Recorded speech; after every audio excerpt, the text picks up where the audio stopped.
1 carries. The Iowa State defense has their work cut out for him.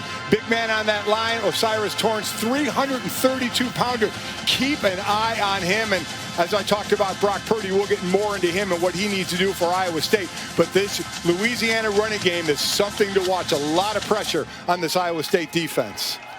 1st and 10 from the 24-yard line for the Ragin' Cajuns. 6th in the country in rushing offense last year, and they stick with what they finished with. Elijah Mitchell picks up 4 on 1st down. We'll see a heavy dose of the run game today and a heavy dose of Greg Eisworth in on the tackle. Yeah, you'll see a lot of him. Big-time player here, 2-time Big 12, all Big 12 selection.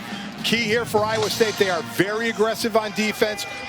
Play your responsibilities for the cutbacks. Lewis out of the shotgun. Here's Lewis to run it. To throw on the run. And outside the pocket delivers a strike that's dropped. Levi Lewis, preseason 2nd team all-conference, the first 3,000-yard passer in school history. He's got a lot of snaps under his belt, Mike. And understand, he's a lefty, so that rolling left is the way he wants to go. It changes up for that defense normally on the blind side, so you want to stop him from rolling left. He got out there, got the ball to Johnny Lumpkin, the tight end who missed all of last year with an injury. Had an easy catch, just dropped it for his quarterback.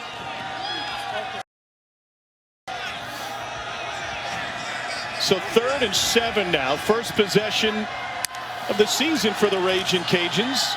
Off of an 11-win campaign on a slant that's complete for a 1st down and a pickup of 10. This is where Levi Lewis excels, right in the pocket. Great poise in the pocket again, not overly tall at 5'10". He hits Williams on the slant route. Iowa State's in zone, just get enough for the 1st down and move the chains. That's what they do. They want the successful running game, and the more successful they are, you watch Lewis hit it over the top then. Iowa State walks up a safety. They do that a lot. More a little bit later. Elijah Mitchell gets touched in the backfield, but they can't bring him down until he picks up 4. Again, you're going to get in on the stop. A heavy dose of that big offensive line. And some downhill running, the two-headed monster from the backfield with Regis and Mitchell. You see what they did last season. Impressive on the ground. And Trey Regis in the game for the 1st time for the Ragin' Cajuns. To the air again. And it's knocked down in the secondary by Tavon Kyle, the sophomore from Valdosta, Georgia. Yeah, going to Dante Fleming. Boy, guys, we were talking to the coaches. Do they love this true freshman?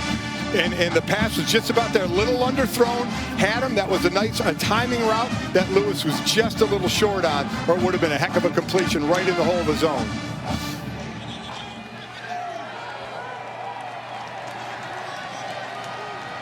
Ragin' Cajuns have already converted 1 3rd down on this opening drive. 3-man rush. They push the pocket and almost get to Lewis.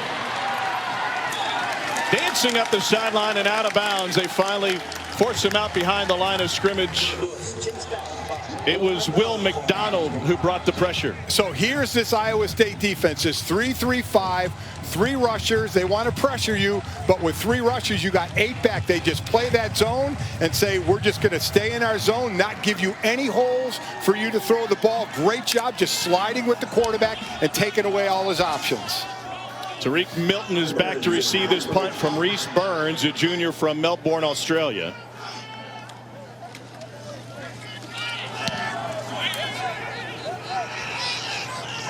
And they're going to switch returners. Coming back to the 14-yard line is DJ Miller, and Miller gets swallowed up. So here's Brock Purdy. If you don't know the name, well, now's the time to get to know him. His dad, Sean, played baseball at the University of Miami. Long tenure in the minor leagues. And an athletic family includes sister Whitney, played softball at Southeastern University. Chubba is a freshman quarterback at Florida State. They worked out all spring break together. And Purdy, well, all he did was set school records in passing yards, touchdowns, completions, and total offense. I think a lot more people are going to get to know Brock Purdy this year. As I said in the open, Todd McShay has a number 5 on the draftable quarterback. That's if he comes out, and he could move up that ranking. We'll see. He's a heck of a pocket passer, but really makes things happen on the go. On first down, he hands it off to Breece Hall to finish the season strong, and Hall rips off 5. So what's interesting here with Iowa State, it looks like only one returning starter, and Trevor Downing, the left guard who they just ran over there, but Colin Newell, the center, he was a starter in 18. He was hurt in the first game last year, and they have other guys on the line as well who started previous. Downing, the true freshman last year, had himself a heck of a year, their best lineman last year. Yeah, he started all 12 games. Purdy to the air, and they work it to the perimeter, and Sean Shaw, it's a pickup of 10. A lot of weapons for Brock Purdy to go to, including 3 dynamic tight ends, but he's missing one of his main weapons today. Charlie Kohler at tight end will not play today. He is out with what they say is a lower body injury. He was a game time decision and did not dress. He still has Chase Allen, Dylan Sainer, and plenty of other weapons to go to.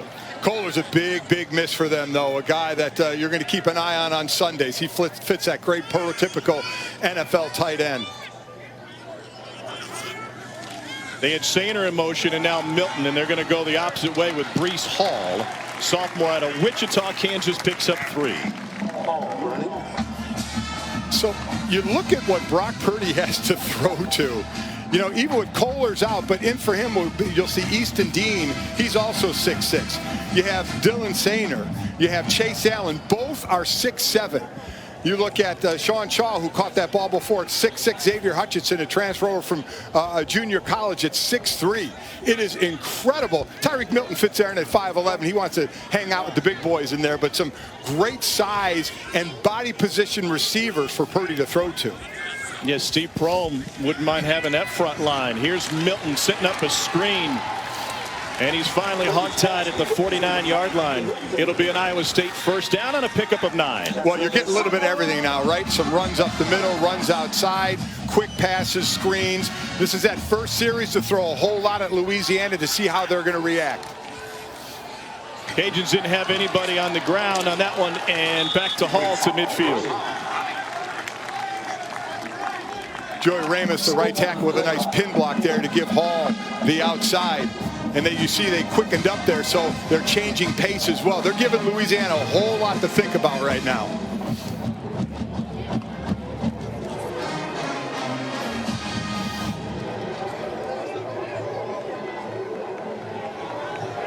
Second down 2 for Brock Purdy and the Cyclones. First ever meeting between the Cyclones and Raging Cajuns. The game that was scheduled in August. After everyone went through their schedule shuffling, Hall brought down after just 1. Chris Moncrief in there for the stop, and that's going to leave third and about 1. Nice play there. I thought he may bounce it to the outside, but he did cut back in. You mentioned Moncrief and Manick both on the tackle there. Good job of holding the line of scrimmage, not giving the back anywhere to go. That's what Louisiana is going to have to do. You don't want this running game to take off, because that's just going to help Brock Purdy in that passing game that much more. Purdy under center on 3rd and short.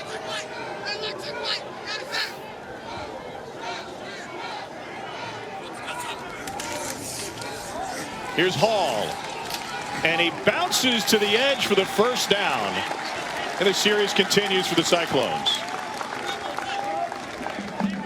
Nothing fancy there. Got those big tight ends at the game. Jared Russ in there again with Kohler out, fullback in to add some size as well. As we take a look at Matt Campbell, running that Iowa State program now, is the 5th season. And we'll talk about it during the game, of what he had when he first got to Iowa State to where he is now is just amazing. Both coaches have built these programs in their own mold. Louisiana coming off of an 11-win season and some close losses for the Cyclones last year, but always big wins every year. Deep ball, incomplete. Looking for Xavier Hutchinson, the junior college transfer. Percy Butler had the coverage. Yeah, good coverage as well. A ball just a hair under throwing. A receiver looking for it a little more inside for him and down the field. I'm sure that was what Purdy would love to have back there.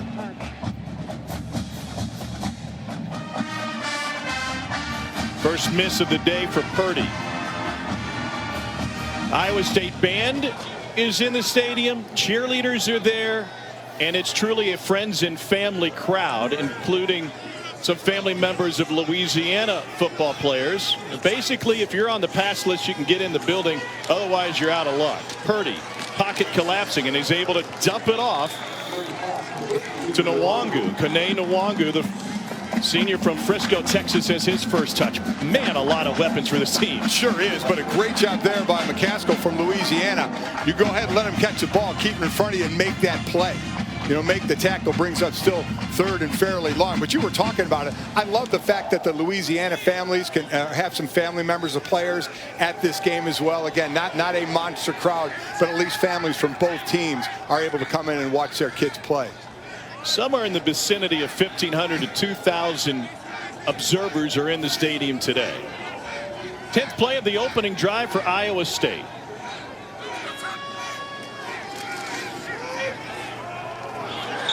Purdy to the edge and an incomplete pass trying to find Hutchinson. Yeah, it went three receivers to the left and just trying to single up on the right side to Hutchinson. Another off throw by Purdy. I don't need that. I talked him up big before the game. He can't be doing this to me. Does he understand that I have a reputation to uphold a little bit here? Wow. Yeah, you do. Both teams punted away on their first possession. Joe Rivera on to punt it away. Trey Regis is deep for Louisiana. Rivera going to have this one killed inside the 10. He was great in their bowl game against Notre Dame. Eastern, 4:30 Pacific on ESPN. Wake playing the AP #1 team for the 9th time. They've lost all 8 previous meetings by an average margin of defeat, 34 points per game. That didn't stop Chris Paul from picking the Demon Deacons. Trey Regis in the backfield. Carry on first down, nets 2. Ryan Vance with the stop for Iowa State. I stopped by Vance, honorable mention, all Big 12 last season, right in the middle. Again, you're going to see an aggressive defense. They love to push vertically here and play in space. Their whole idea is games now are in space, though this one may not be as much the way Louisiana wants to run the ball. John Haycock, the defensive coordinator for Iowa State. Little toss on the sweep. That'll go as a pass, and Peter LeBlanc finds no yardage after a long run, stopped at the line of scrimmage. Well, 3rd and long. This again, with the success Louisiana has running the ball, as I mentioned, 257 yards a game last year.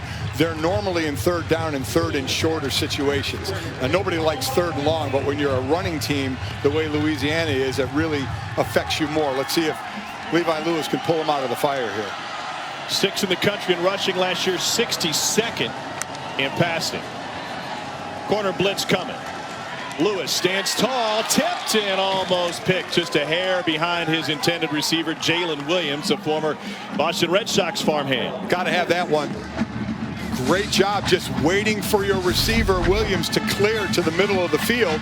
In the pocket, not really rushed, could step into the throw, just flat out behind.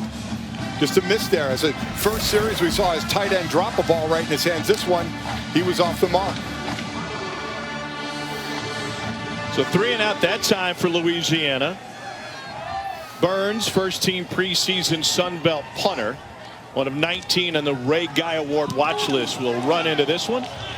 Tariq Milton catches it out of bounds, and we'll see 5,000 students enrolled at Iowa State, and after decades of pushing for the new stadium to be named after him, they finally got that done. Late 90s, ball on the ground, and Brees Hall coughs it up, and it's recovered by Percy Butler. Certainly want to continue on the Jack Trice story, but here you go. Nice. It was going to be a nice gain up the middle, going to make it 2nd and short. Tries to stiff arm, so he only has one arm on the ball. Nice job of the ball getting raked out of there. Easy recovery for Louisiana. First big break for them for the game. Nice play by Quibido was the one that popped it out. Yeah, great job. He was getting stiff arm, but still was able to rake the ball out for the recovery. So let's see big play. A lot of times big play where you are in the field. Sometimes that team getting the ball will go for that big shot. Levi Lewis talked to us a couple of days ago and talked about how he was working on his deep ball. See if they play it safe here with the run or take that shot after a turnover. Dante Fleming, the freshman, number 17, is deep play threat. Here's Mitchell. Gain of 2. Let's check in with the studio. All right, guys, good afternoon. Matt Barry here with the Rocket Mortgage Studio Update. And Sam Howell, the talented sophomore quarterback, coming off 38 touchdowns a year ago, picking up right where he left off. Garrett Walston, touchdown Tar Heels over on the ACC Network. Mike Golick, great to have you back in college football. Thank you, sir. Appreciate that very much. Good to be back. I have missed this. It has been way, way too long. I mean, last time you were working in college football, Notre Dame wasn't in a conference. Oh, Lewis going to roll, and he gets dropped from behind, and another sack for Iowa State, their second of the game. Latrell Bankston comes up with it, a loss of 4. Again, we talked about an aggressive defense for Iowa State. That's the way they like to play. Normally, it's a 3-man rush. See, same here, playing the run, getting off the block extremely well. Blocked there by Ken Marks. He gets beaten on the play. Great rush. When it's not about the rush, to be able to get the rush. You're playing more coverage and not the rush. That's just great one-on-one effort there. Bankston, first-team JUCO All-American. Hutchinson. Out of the backfield, it's Mitchell, a great receiver for a running back. He's got a first down, and he awkwardly gets spun out of bounds. Well, what a great job. They looked right to try and pull the defense over there for the screen pass going left. Got a little bit of room, broke a couple tackles. Iowa State had the chance, had a couple guys there. There's one, there's another, but getting blocked. A great job weaving through for the first down.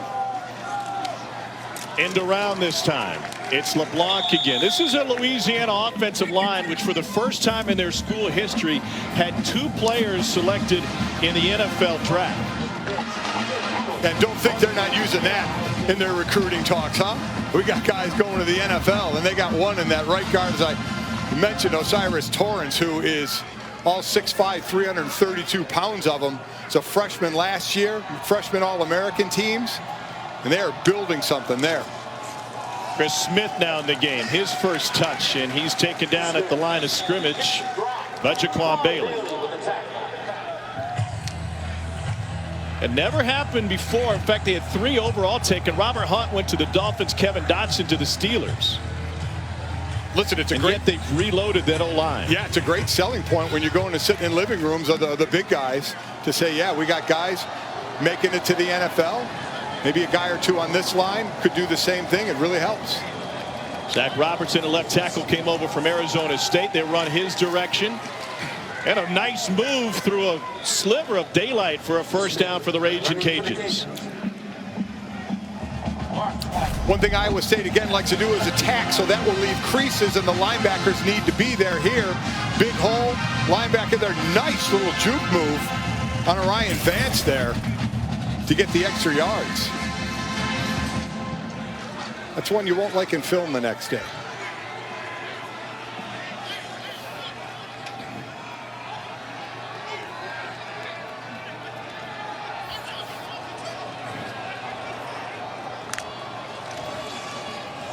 Another run for Chris Smith behind this O-line. Cole, you're on the field. What do you see out of this Raging Cajuns offensive line? Well, big and physical, and they can get after you, Tom, but the thing that helps them even more than that is they really do mix and match their run schemes. And I spoke to Rob Sale, the offensive coordinator, before the game, and he said, we're a heavy zone team, but we're actually going to mix up the different zone looks that we get. We're going to run some gap scheme, counter, trap. We're going to run some split zone. So I think also what they're doing is keeping this Iowa State defense off balance a little bit by mixing and matching the actual run looks that they're given. But it's a big physical group. I mean, it is a Power 5 offensive line when you see them on the field.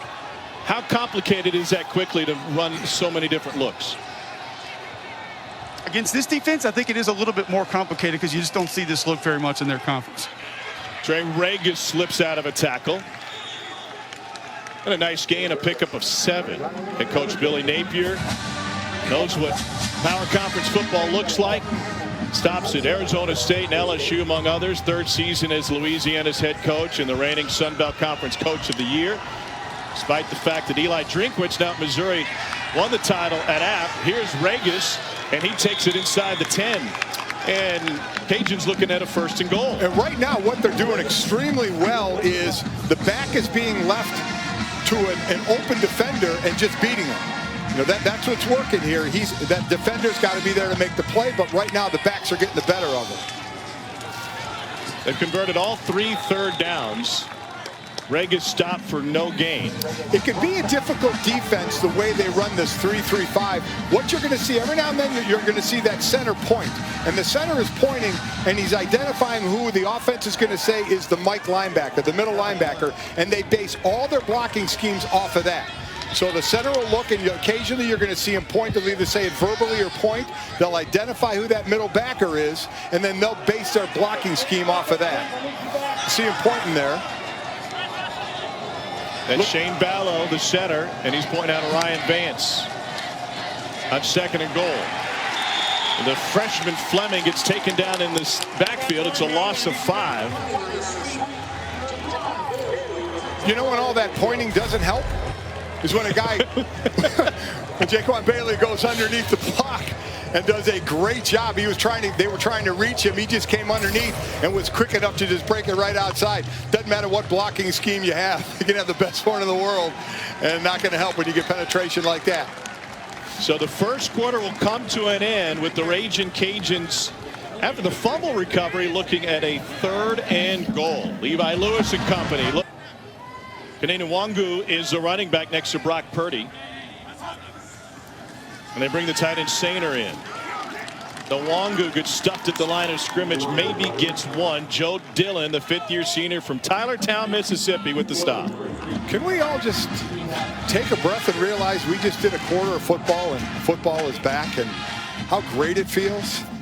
I mean, did we think we were going to get here, and we finally got here? And it's so much fun to talk football. And for these players, not knowing what was going to happen while they're doing June workouts, are they going to be playing at all? And for them to be padding up and hitting different colored jerseys now, they have to be ecstatic. Especially as they follow the bottom line today. Virginia and Virginia Tech's game next week has been postponed. Tipped and nearly picked. Braylon Trahan at his safety spot out of Acadiana High School knocked it away. Boy, what a great job just reading Brock Purdy's eyes. May have waited just a step too long to make that throw. Safety comes over in time. Good coverage anyway. I mean, he's trying to throw right to the middle there, but Trahan just does a great job of breaking and reading the quarterback's eyes right now. Talked with Brock Purdy about his work in the offseason. He said, I studied a lot of film, and what I learned is that great quarterbacks know when to throw it away.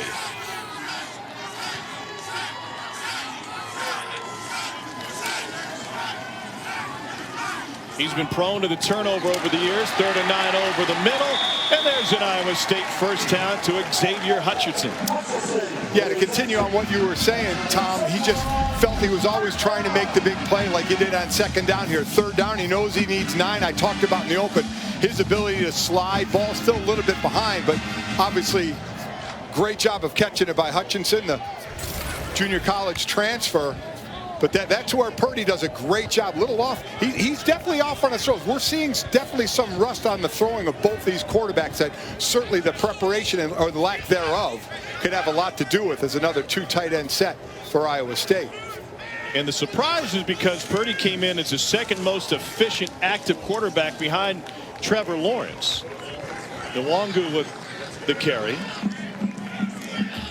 So we talked about Gilbert, Arizona. Yeah, go ahead. Talk about all the records that he has. You know, set 18 last year, and there's only one other active quarterback in FBS that had a higher passer efficiency rating. That's Trevor Lawrence. I mean, the arrows are pointing up on Purdy. It certainly looks like he's knocking off a little bit of rust here.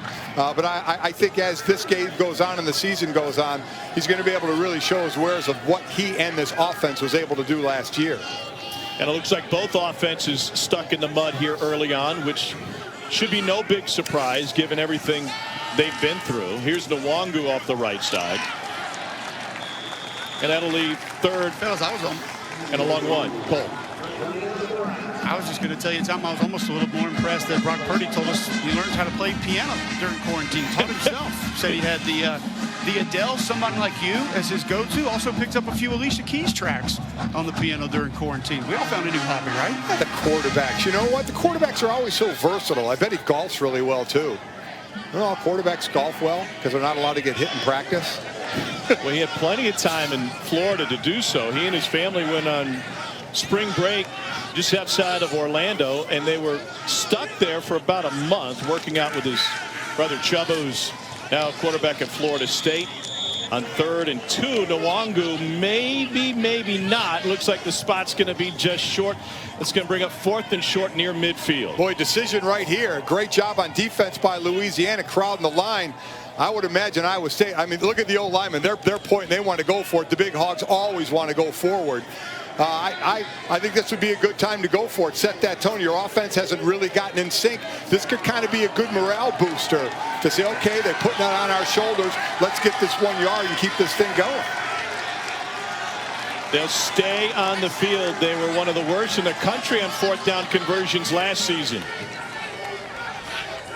Reese Hall in a tailback. This will be a QB sneak, and Purdy takes it across that yellow line.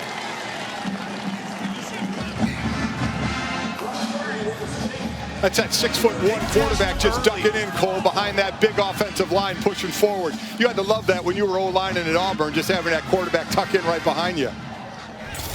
Well, it's just bear crawl. I would get a 4-point stance, Mike, and I just put the shoulder blade on a quad, try to move a guy back a little bit. But the big test there for Taylor Humphrey, 99, in this Louisiana defense, a guy in the middle that they have high expectations for. It feels like they can change their look this year.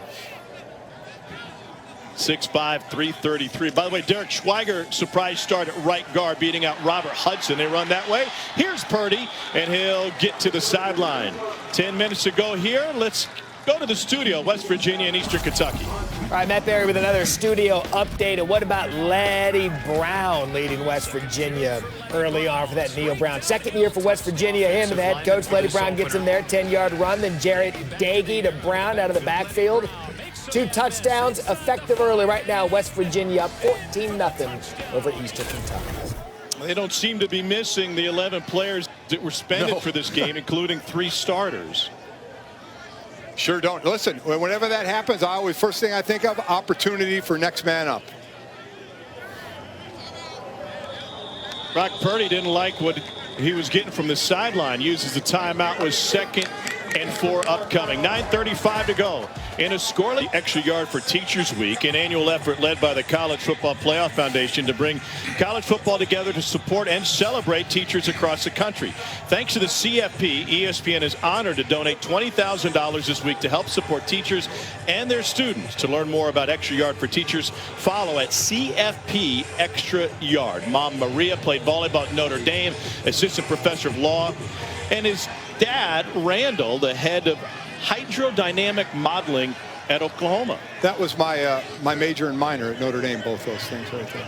It has nothing to do with the waterbed, so I think that's a false statement that you just made. I made plane models all the time. Oh, there you go. Here's play action over the middle and incomplete. Bounced off of Hutchinson, who they've already targeted a number of times today. Wow, we've seen a couple of drops on both sides. That pass for Purdy, who's been off a little bit today, that one looked right on the money to Hutchinson. Oh, boy, just right in his hands. Just didn't look it all the way in. Easy pitch and catch there, except we forgot the catch part. Well, there's a difference when you throw all summer with your guys or on the field and there's no defense out there. It looked like Hutchinson had his eye on number 0. Cam Pedescla. 3rd down 4. Hall the tailback. Purdy to the slant. Another drop. Wow. That one up the hands of Sean Shaw. Again, this could be the rust. I mean, now, when we talked to the coaches, they said they felt like they got enough practice in, but the whole offseason rhythm is thrown off. But once they got to start to work out and throw, I mean, they all felt like they got enough work in. Come July and August, they were able to run NFL-type OTAs with the extra time before they put the pads on in August. But we are really seeing some rust here. Eric Guerrer back to receive this punt from Joe Rivera. It's a second drive of 10 plays or more that has ended in 0 points. 1 for each side. He takes a fair catch. 9:19 to go in this scoreless first half from Ames. His career playing at Mississippi State, then obviously as an offensive line coach in college, we have a lot in common and a lot to talk about. He's a tragic loss for the college football and coaching profession. DJ will be missed. This team has a lot of really cool things that they're going to do to honor him this season. And I talked to Coach Rob Sell about him, a guy that was one of his best friends, lived right down the street. And he said, you know, the hardest part is it's not out of sight, out of mind. I told my players, we're not just going to get over this. We are going to manage this. He speaks to DJ's mother every single day. And his mother told them after it happened, said, DJ would want you to get up off the ground and get going and get back to work. And Coach Sale told me that's exactly what they did. They face 2nd and 10 behind DJ Looney's offensive line, which has done a great job today. Chris Smith with the carry. Mentioned the offensive coordinator, Rob Sale, who shares offensive line duties with DJ. And he even, as to be expected, got emotional talking about his dear friend when we discussed him yesterday. Yeah, he did. He said managing is the word they're using. They're trying to manage with this every day. But as Cole mentioned, they got a huge lift when it was DJ's mother who told that team, just get up and get going. You know, that's what he would want you to do. And I think that really, through sadness, sparked them to say, okay, we got to do it for him.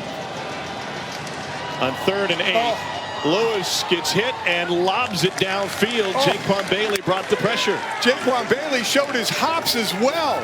Wow.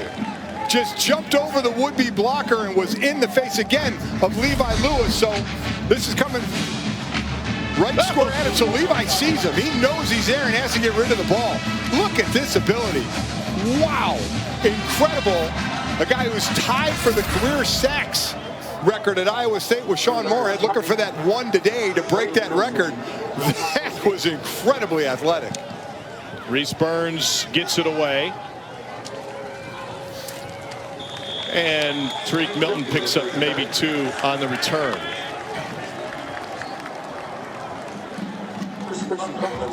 Now playing this weekend and Monday on ESPN. Later today we'll have the U.S. Open Women's Final. The men's final tomorrow at 4 Eastern, 1 Pacific. Tonight at 7:30 Eastern over on ABC. #1 Clemson takes on Wake Forest in Winston-Salem. Rockets-Lakers Game 5 is on ESPN at 8 Eastern. And our Monday Night Football Week 1 doubleheader features the Steelers and Giants, followed by Titans-Broncos. It's all now playing this weekend and Monday on ESPN and ABC. Boy, really looking to see how Ben Roethlisberger comes back with that elbow injury. Joe Judge taking over the Giants now, and what a horrible loss for the Denver Broncos with Von Miller. That foot injury, just that's devastating for that team. Quick hitter from Purdy out to Breece Hall. Purdy just 5 of 10 through the air after completing 66% of his passes last year. Yeah, but at least 3 drops. Now, Right. Listen, he has not been on mark like he normally is with some of his passes, even if some completions were off the mark. But he has also hit his receivers in the hands, and they've dropped it. So there's a whole lot of look in the mirror to go around between the quarterback and the receivers at this point. Purdy from Gilbert, Arizona, out of Perry High School. Rewrote the record book at Perry. And he gets rid of it on 2nd and 7. A lob incomplete. He was at Perry while Billy Napier was an assistant coach at Arizona State. Napier showed up to recruit him one day in the spring, but never got to see him throw because Brock Purdy was playing paintball in the desert. He was trying to get the last guy. He slid around a cactus. He put his hand right into the cactus. It was not his throwing hand. Had to have surgery to remove the quills. And well, Billy Napier never got a chance to see Brock Purdy practice that day. How competitive. Sliding on rocks around a saguaro to get the last shot in. And I asked him, did you hit the guy? Did you get it? He said, no, it wasn't a storybook ending. I missed and then had to go to surgery. Here's Breece Hall, first down run for the Cyclones, and he's barreling over dudes. Right over the top of Trahan for a gain of 18. Well, listen, definitely caught Louisiana thinking it was pass. Easy run right, lineman downfield, getting to that second level. Running back not even touched till 5 yards down the field.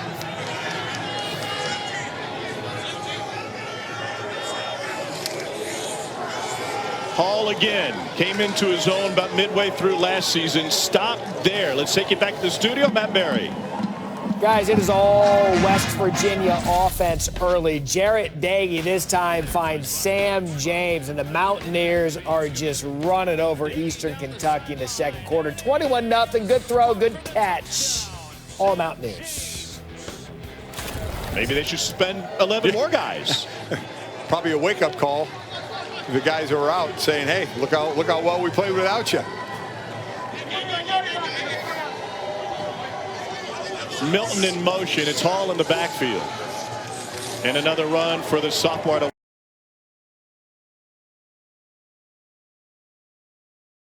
Wichita. 9 rushing touchdowns last season for Iowa State, tied a single-season rookie record. Put themselves from a second down and long to a third and really manageable here. Good motion to the right, try and get the defense's eyes looking that way, and then go straight up the gut. Hall really turned it up. He only had 18 carries over the first 5 games and turned it on last 2/3 of the season. Started the final 7. Had a breakout game against West Virginia. 132 yards and 3 touchdowns off the bench. Here's Milton. And Milton picks up the first down deep into the Cajuns' territory. You're seeing a little more of the quick pass now. Get the ball out. That one on target. We had a receiver hang on to the ball as well. That's the pitch and catch you want in space. Hall threw a sliver to the goal line. And the ball came loose. Was he down before? It's recovered in the end zone by Chase Allen. But they rule Hall down just inside the 1-yard line. Oh, Cole, you got to be excited. What a block by the center. Colin Newell, the man that wears no tape, no gloves, no nothing. Just absolutely walled his man. Run right behind him. He's wearing something. Let's see if he gets in. No. I believe the ground caused that fumble. The runner was down by rule prior to the ball coming loose. Colin Newell, in the young immediate man continuing that action, right the guard offense bowl game, recovered the started ball. the first game of last season as well. Missed the rest with an injury, but Matt Campbell told us he and Trevor Downing, the pillars of this Iowa State offensive line, the only 2 with starting experience that returned. I got to find out if you ever played a game when you were a center guard without any tape, gloves, anything, like he's doing right now. I was too cool for that. Nwangu in the backfield now. A couple of tight ends in front of him. And he follows Allen into the end zone. Touchdown, Iowa State, Kene Nwangu.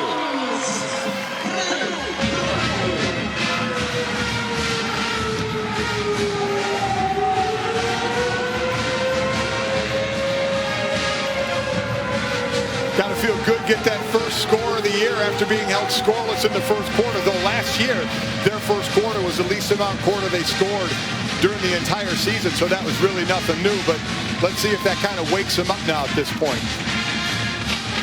An 8-play, 49-yard drive. Well, that was huge. I mean, you talk about Iowa State maybe getting that score and getting that momentum and trying to build on that. That's one way to, I was going to say quiet the crowd down, but there's not a big crowd. It's certainly a way to quiet the team down. How about that? By the way, your notes were on point on Smith, the speed. Short and sweet. Couple of hops. Nwangu, after picking it up at shortstop, runs it past the 30. Back to the studio. Here's Matt Berry. Okay, guys, coming up on the Lexus halftime report, North Carolina and Syracuse locked in a close game early on. Plus, that West Virginia offense looked sharp in their first half game. And an update of COVID news around the country. Jesse Palmer, Joey Galloway both joined me. Coming up on the Lexus halftime report. All right, thanks, Matt. That should be, I mean, it's just great having college football back. Patrick Mensah, sophomore from Baton Rouge at a Catholic high school, is getting his leg looked at, injured on special teams coverage. Certainly something you don't want to see. But as you mentioned, just so great to have football back. This is certainly an unfortunate part of it. But as I said, these players have to be so happy they're back on the field again, as he's already looks like he's coming up to his feet. Let's hope everything's all right there.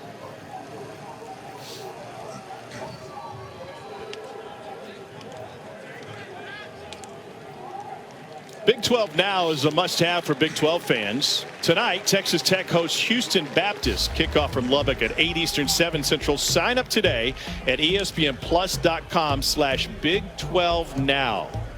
Elsewhere in Big 12 action, Kansas State has opened up a lead on Arkansas State, 14-7. That was the most disappointing loss for Iowa State last year. Talking with Matt Campbell, he said, I just felt like even though we lost to Notre Dame in the bowl game, our guys were prepared. They put forth great effort. We just ran into a team that was better than us that day. But the Kansas State loss was inexcusable. We weren't ready for that one. We didn't prepare properly. And he's done such a good job, Golic, of building this program. You can understand the disappointment. Well, I'm going to get to that after this play of what he said about the end of the season and some of the corrections that he had to make.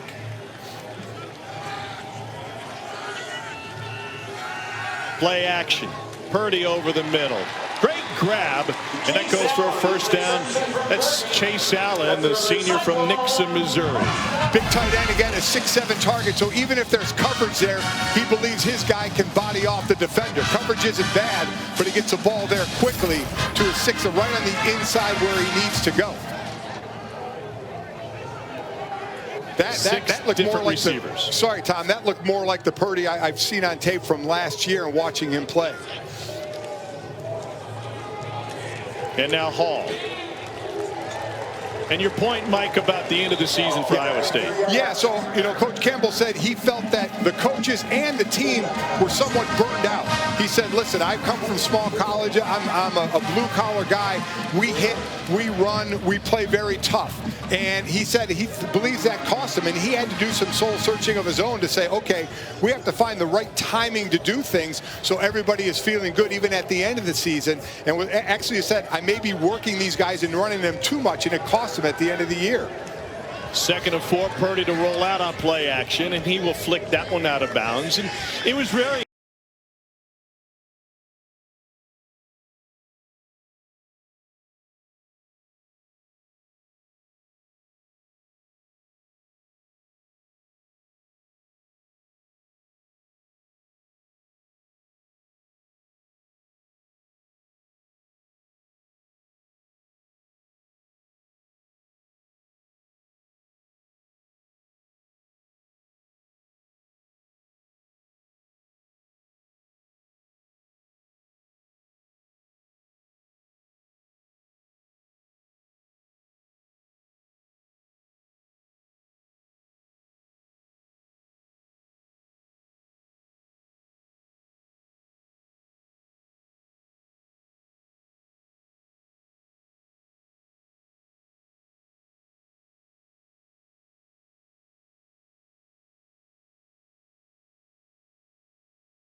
think the receiver was getting there if he didn't grab the jersey, but that's one of those, uh-oh, my man beat me to the inside. I'm supposed to have him. I need to stop.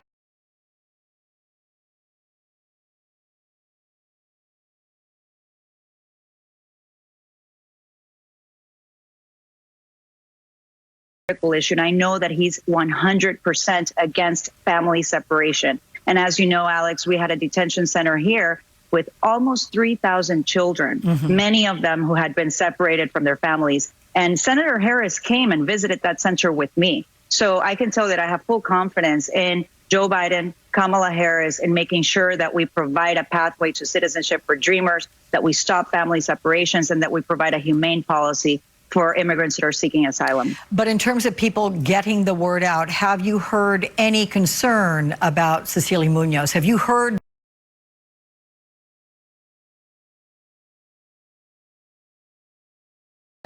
They'll eat up the clock, try and score, and not leave Louisiana any time. They're just fine the way they're going right now. Still have a couple of timeouts left.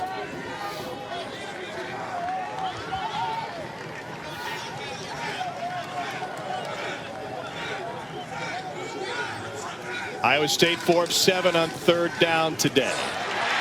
Tight end open. That's Allen. And he takes it to the Northern Iowa and Missouri State. Comes from a football family, and he picked up 16. Nothing fancy. You see him just off the line. Allen just picks a spot and stops. It's zone defense, so he just picks a hole right in the defense, turns and stops and waits for the throw.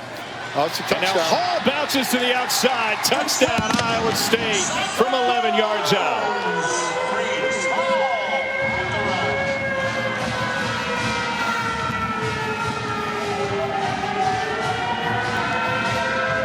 This is kind of that high-octane offense that we were used to from Iowa State last year. They got the defense on their heels a little bit. Just getting the corner here pinned. Great job by Joey Ramos coming off the initial block, going to the second level and sealing it in. Giving an easy corner for Hall and the touchdown. Great job up front. Fifth-year senior Connor Asali.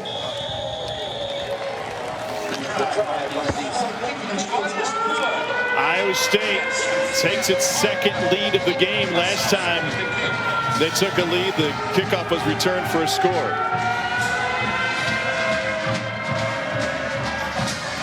That is a nice drive answering the bell after the special teams touchdown for Louisiana. Iowa State not missing a beat. That really, it seems like that offense now way more in sync between the run and the pass. Purdy feeling a lot more comfortable. Throws are on target. Receivers are actually catching the ball now as well. So functioning as a unit at this point.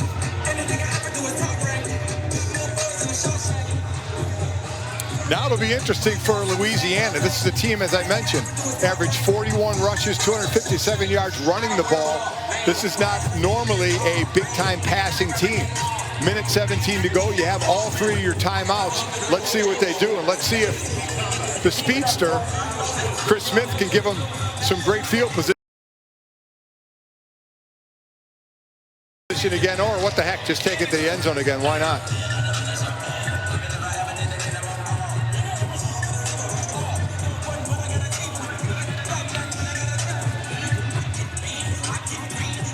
Eddie Ogamba to kick it off. He's a Reaver out of Iowa Western Community College.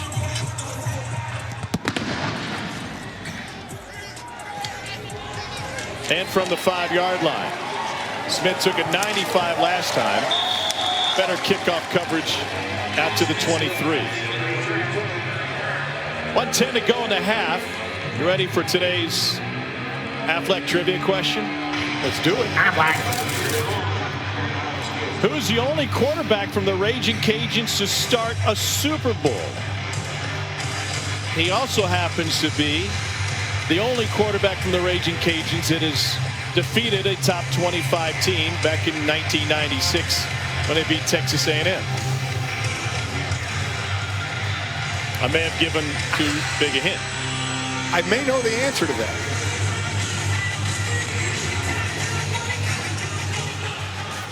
We're not sitting in a press box. You could have very easily have Googled that. Here's Levi Lewis. Crossing route incomplete. another drop. Yeah. Johnny Lumpkin, the intended receiver. Tom, that hurts that you think that I would look it up and find out that it was Jake Delhomme. Here's your answer to the question. You were right, Jake Delhomme, but here's a secondary trivia question. Who is his wide receiver in that game that also played in a Super Bowl? I don't have time to Google that. You're going to have to tell me. Brandon Stokely with the Ravens in 2000. That's a pretty good combination, Delhomme and Stokely. And that is a catch for 16 yards. Boy, by Devin Pauly. What a great catch. Just got the 1 foot down. All you need in college again. Just gets that left foot down. Great job. Nice pass up high so his receiver could go get it. Gets 1 foot down. Very nice pitch and catch. Lake Charles native, thoughts and prayers to the folks in that beautiful city hit hard by Hurricane Laura. Raging Cajuns took a semi-trailer full of equipment a couple weeks ago and about 50 players to help. LeBlanc with the drop. We got 3 drops on the Raging Cajun side, 2 by Lumpkin and 1 by LeBlanc. Still, for them, take a breath. Close to midfield, 54 seconds. They have all 3 timeouts. Again, clock stops on first down, so they can use all the field still. Still time to get down, if nothing else, into field goal range. Even though that didn't go well last time they did it. Did not. They are 0 for 1. They will drop 8. And against the zone, that's fit in for a first down on the completion to Kyron Lacey, the freshman from Thibodeau. And we heard we were going to see some freshmen. We saw Lacey, Dante Fleming earlier as a move in this offense. Again, they rush only 3. A dump off to Mitchell with 36 seconds left. Raging Cajuns have all their timeouts. They'll use their first here. Good use right now with 30-some seconds to go. Use that first timeout. 30 seconds. 37-yard line. Again, still plenty of field that you can use. So we see #1 Clemson taking on Wake Forest. How about Chris Paul, the Gress picker, picking Wake Forest? I guess that wasn't a shock, right? No, you kind of had to do it, right? Yeah, you have to, knowing full well you're most likely going to be wrong.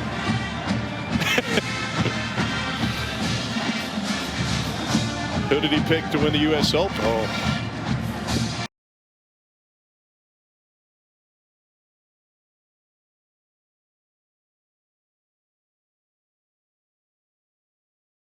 That's the question. We'll have the U.S. Open Women's Championship today at 4 Eastern on ESPN. 2018 champ Naomi Osaka takes on Victoria Azarenka. You can always watch live on the ESPN app. Serena Williams getting beat in the semis, still needs that one more Grand Slam. I mean, it's been tough for her. You know, she's 38, 39 years old. Been tough for her to get that last one, that one she needs. Time can run out because we know Father Time always wins. He's undefeated. Snyder warming up on the sideline. They go to a screen. That'll pick up a first down for the Raging Cajuns. Jalen Williams. Nice shot. Clock stops on the first down. Line up, get another play out. Still 2 timeouts. The senior Levi Lewis directing this Raging Cajun attack, trying to answer an Iowa State score for the second time. 3-man rush again. Lewis is going to run for it. Scrambles with 14 on the clock. Now stopped short.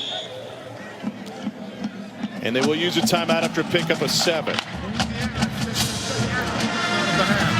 Absolutely in great position to try and get a touchdown out of this. Do not have to go to the end zone just yet. With 1 timeout to go.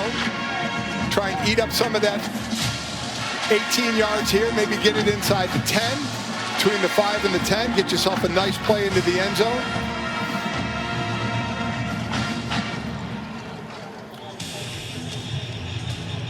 It's the Louisiana team that's taken to the air here during the 2-minute drill, and they've covered some ground. And listen, making me look bad. I was the one who said they're such a running team. You know, is this more of a weakness to them when you run the ball so well? But Lewis making a liar out of me right now. A guy that I like so much at 5'10". I like the way he throws in the pocket. I think he struggles at times throwing on the run. I think he's excellent standing in the pocket. Obviously, when he runs, he can do some damage as well, as we just saw. Now it's 2nd and 3. But if he can throw it in rhythm from that pocket, I really think that's where he's at his best. And he's done a good job of it on this drive, 4 of 6. On 2nd and 3, 1 timeout left. They'll run it, and it turns into a first down and a little bit more. Elijah Mitchell. Clock will stop with 6 after a gain of 11. And with a face full of sod, they're going to spike it or go for it. They've got a timeout left. It'll be a spike, and it'll stop the clock. That was dribbling. Wow, yeah. Now, keep in mind, they don't have real whistles, and so the officials with electronic whistles, they may have been a little bit slow to push the button. Jaquan Bailey thinks he should have a scoop and score.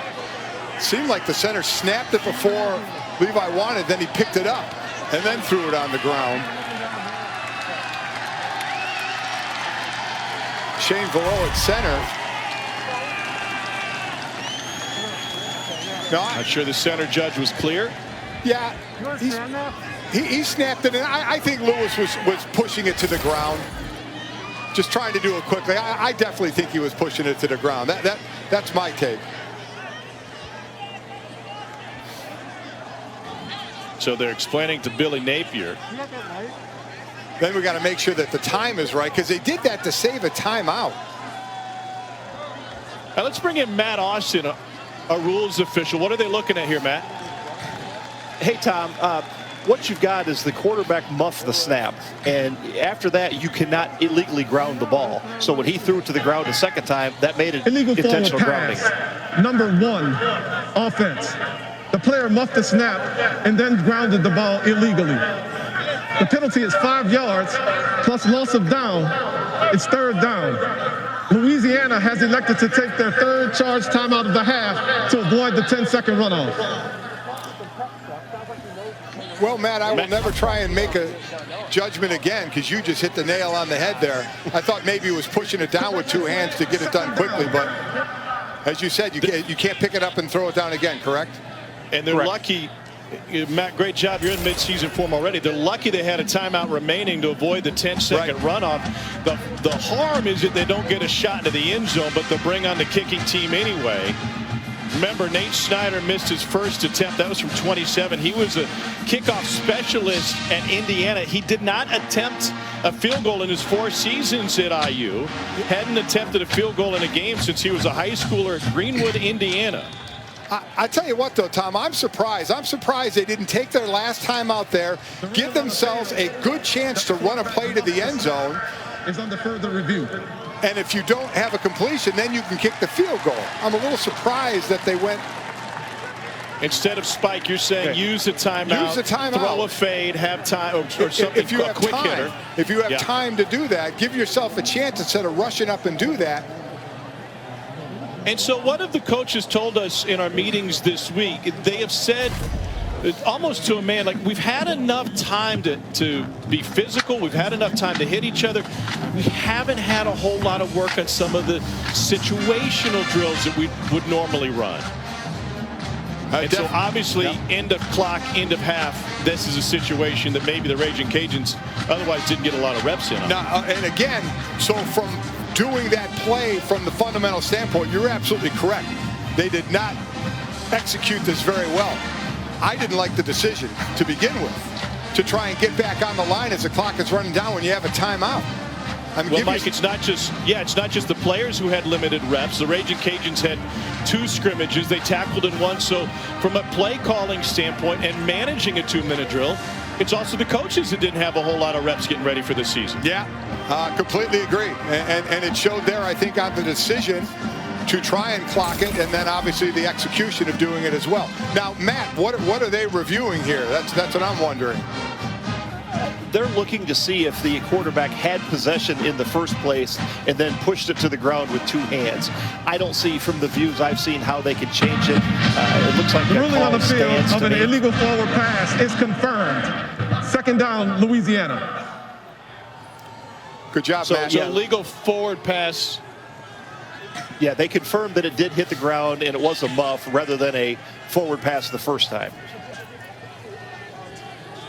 I'm not sure what difference it makes in this situation, if any, with 3 seconds left on the clock. Should be the final play of the half and a 30-yard field goal attempt for Nate Snyder. He was wide right the first time. Raging Cajuns trying to answer an Iowa State score for the second time.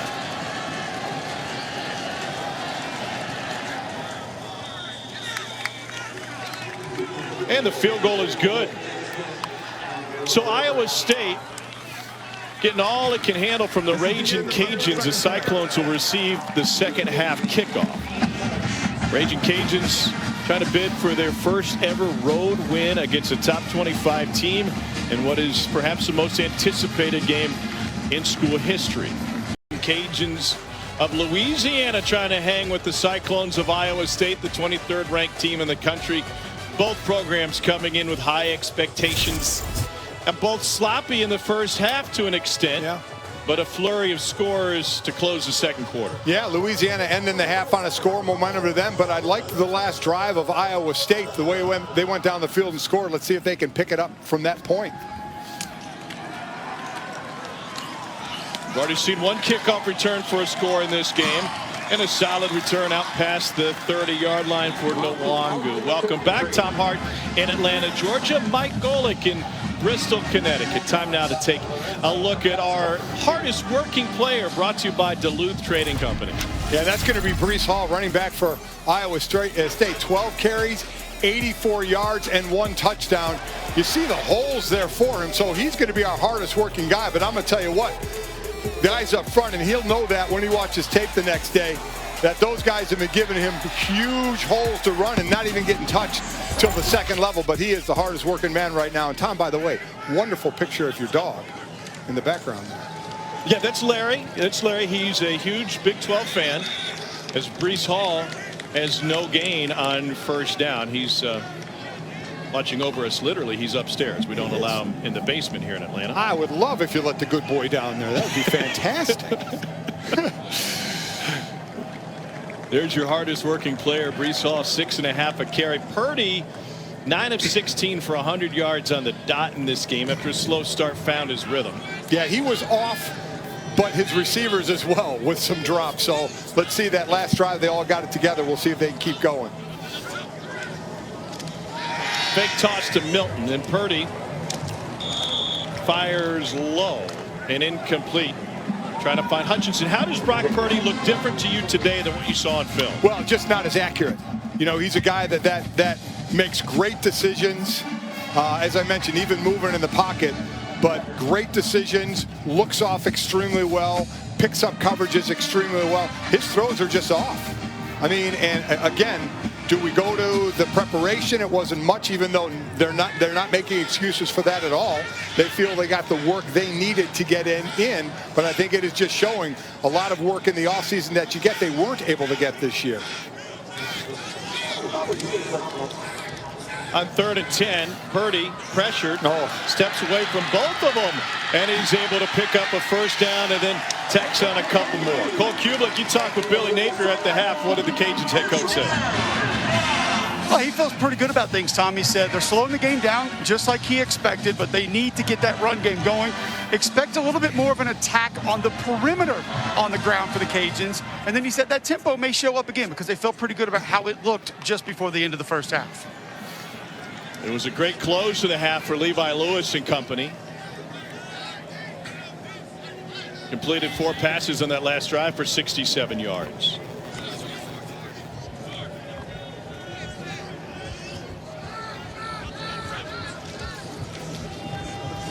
They'll run right with Breece Hall. And Hall picks up 9. He just keeps getting that corner. That's good blocking up front. But Louisiana's got to stop getting outflanked. Whoever's responsible for the outside, keep that outside leverage. And it's not getting done. They're getting pinned in. You see Breece starts a little bit of a look like a cutback, and you see the defense kind of slow with him, and then he gets that corner. You have outside responsibility, keep outside responsibility. Even if you don't make the tackle, you make the running back cut back, and all your friends are coming from the inside there, but you've got to be able to turn them back inside. Leaves Iowa State with 2nd and 1. They had rain showers come through Ames yesterday and last night, and there's a first down carry for Johnny Lang Jr. Cole, what are the field conditions like? What's the weather like today in Ames? Oh, it's beautiful. It's football weather. It's overcast. It's 61-2, so it's not too hot. Field condition, I was a little worried about it. It's rained since I've been here for 48 hours, but the field actually drained extremely well. Grass is in beautiful shape, thick-cut grass, and I don't think it's too slick. So field conditions, wonderful. Football weather as it's not 100 degrees like it usually is this time of year. Yeah, it looked like Hall had a little bit of issue on that cutback on his previous carry, and great penetration from the safety, Cam Pedesclo. He takes down Lang, a loss of 3. Trying to force the issue there again, coming up from the outside. Excellent job. And when you do it, you got to make that play. That's one where you can't let him break the tackle, come up high, and almost just clipped him on the feet. Again, keep that outside leverage. Excellent play. Excellent play. Got him down. That's all that matters there to put him in a 2nd and long. One of the college football rule changes for this season, 0 is now a legal jersey number.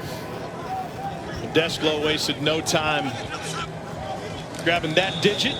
That's movement. It's going to be 2nd and 18. Oh, and a throwdown well after the whistle. Chauncey Maddock. Now, here was an issue that has been raised already through a week of college football, is the inability to hear these electronic whistles on the field.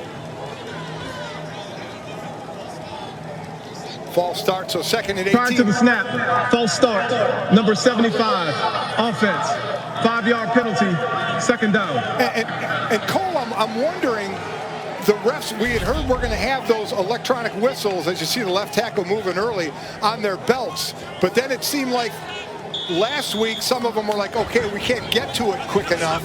So they were starting to hold them in their hands. Can you tell out there, do they have them in their hands or on their belt, these electronic whistles? Yes, going to the bell, but I will tell you, the noise is faint when it's live action. When everything stops and it's calm, you can hear it a little bit better, but I barely heard that whistle that was live in the last play. It leaves 2nd and 18. Purdy wanted the flat, and what a grab on a leaping catch over Pedesclo. It's Xavier Hutchinson, who has a couple of drops today, but that one hauled in for 13. I talked about the big targets. This is the smallest of the big targets at 6'3". This was almost a ball that never should have been thrown. But I tell you what, Purdy put it in a space where either his guy was going to get it or nobody was going to get it. Knowing his guy is 6'3", that's where you say, okay, there's the advantage. We're going to try and take advantage of it up there against Percy Butler, who is 6 foot himself, but still a 3-inch advantage and a heck of a leap. Only the 2nd catch on 7 targets for Hutchinson today. 3rd down 5. That's coming from the edge. Purdy on the run, incomplete. Chase Allen, the intended receiver, covered by Farrod Gardner, the senior linebacker. Yeah. Sidelines are for Iowa State yelling they wanted interference there.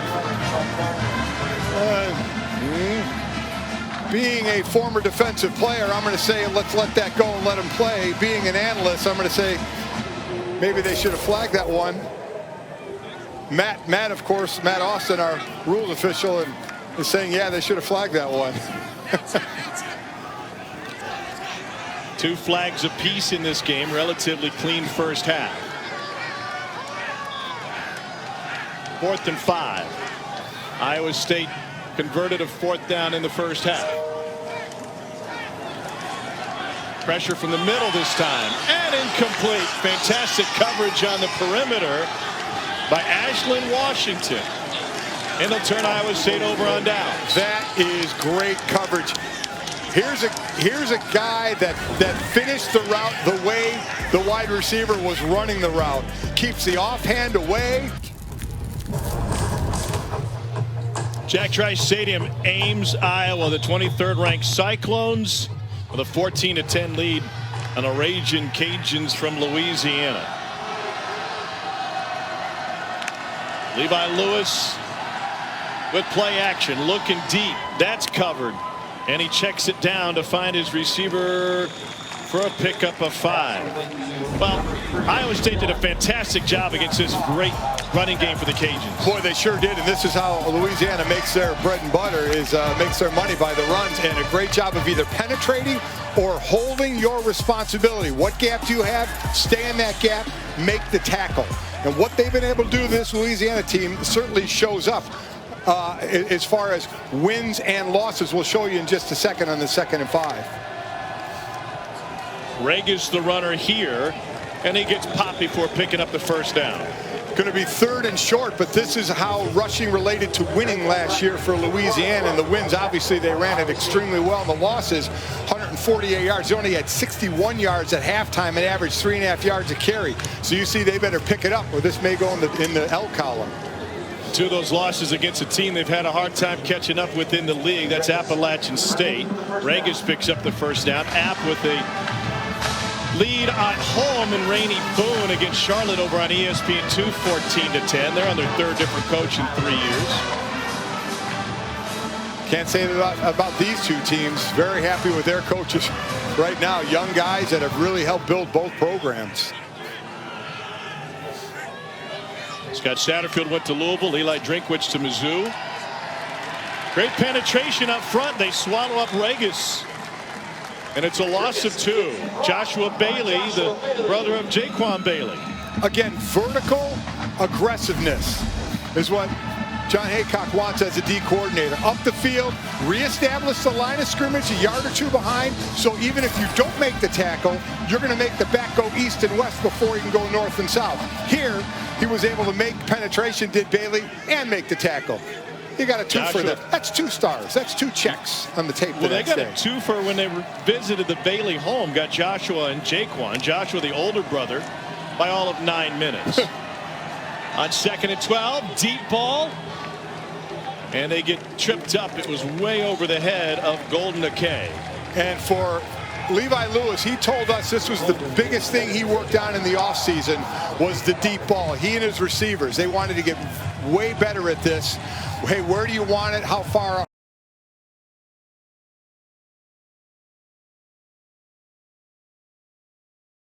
In front of you, there was a lot of work with these. Here, there was not a good connection. The ball well overthrown on that. Again, 8 deep, though, just a 3-man rush. So it was good coverage there, but the receiver had no chance there. That was something Levi felt he needed to work on, but wasn't able to connect there.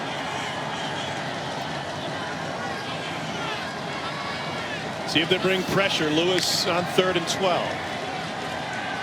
4-man front this time. Lewis flush from the pocket, and they take him down. And Iowa State sacked their 3rd of the day. It was Will McDonald with his 2nd. So again, the last play, 3-man rush, 3rd and long. They go to a 4-man rush. It's a straight 4-man rush. Look at outside to the right, going through the tackle, going through the back, and just chases him down. I mean, a great play, just nothing fancy, just a 4-man rush. Actually, 2 guys had a shot to block him, and neither could. McDonald gets the block, gets the sack. But he was magnificent late. That now gives him 7 sacks over his last 5 games, dating obviously to last year. Burns punts it away. Tariq Milton. Oh my gosh, a clothesline as that one came down. It was DJ Miller who turned into the return man. Wow, he was hit immediately.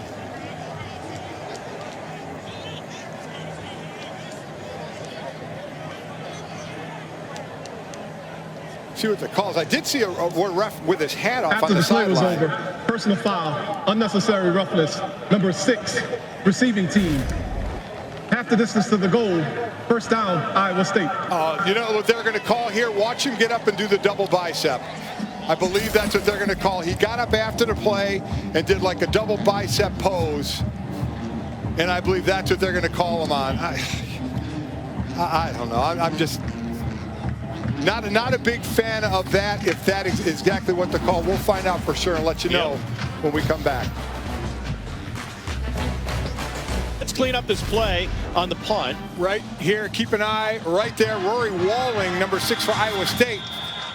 After the play, I completely screwed that up. I thought it was on Louisiana, number 6, but it was on Walling late. Absolutely unnecessary to do. Cost your team yardage. And it's going to back Iowa State up, holding on to a 4-point lead. The give to Breece Hall will go nowhere. They smother him for a loss of a couple. So right there, you see on that play, Trevor Downing not back in the game. We saw him walk off the field in the first half. Noah Jurgensen took his place, number 62, and Noah just got pushed back into the backfield on that play. Nowhere for Brees to go on that. Cole, is it as simple then as it just running on the other side if Jurgensen's not giving you what you need?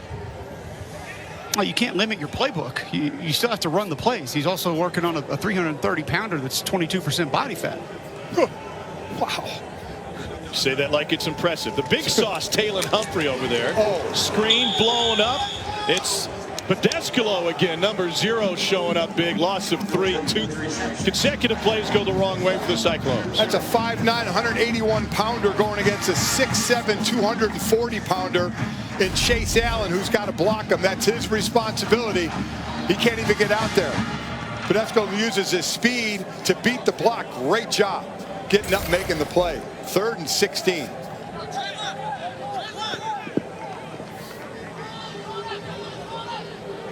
Third and 16 and still 2 tight ends in the game. It's an Iowa State offense. Pressure coming up the middle. Purdy. Juggling incomplete and taken away. Oh, absolutely taken away. Cajuns, Ashland Washington just stole it from Xavier Hutchinson. And by the way, Ashland Washington, I'm going to say he's earned that. He has had some great coverage today, great coverage, and it finally pays off now, staying alive, keeping the ball alive, and just taking it right out of the arms of the receiver. Up in the air, in the arms, it's a fight for it, and Washington wins that fight. There's some these receivers for Iowa State have been well covered. They're bigger, so a lot of times you think they can wall off, but the coverage has been so good, especially by Washington. And they're a big, big turnover for the Cajuns. Oh, love Washington had 3 picks last year and only 1 start. Gets his first pick here. And he gets a turnover, spikes, whatever you want to call it. The Cajuns have the football inside the 15. They fake the end around, straight ahead Smith, and he gets popped for 3. Am I the only one that would, because maybe of my age, the Road Warriors and wrestling, what that looks like? No, that's fair. Okay. Hey, we're seeing all kind of things on the defensive sidelines for, you know, that chain down in Miami and at the U, and so many teams starting to do things now.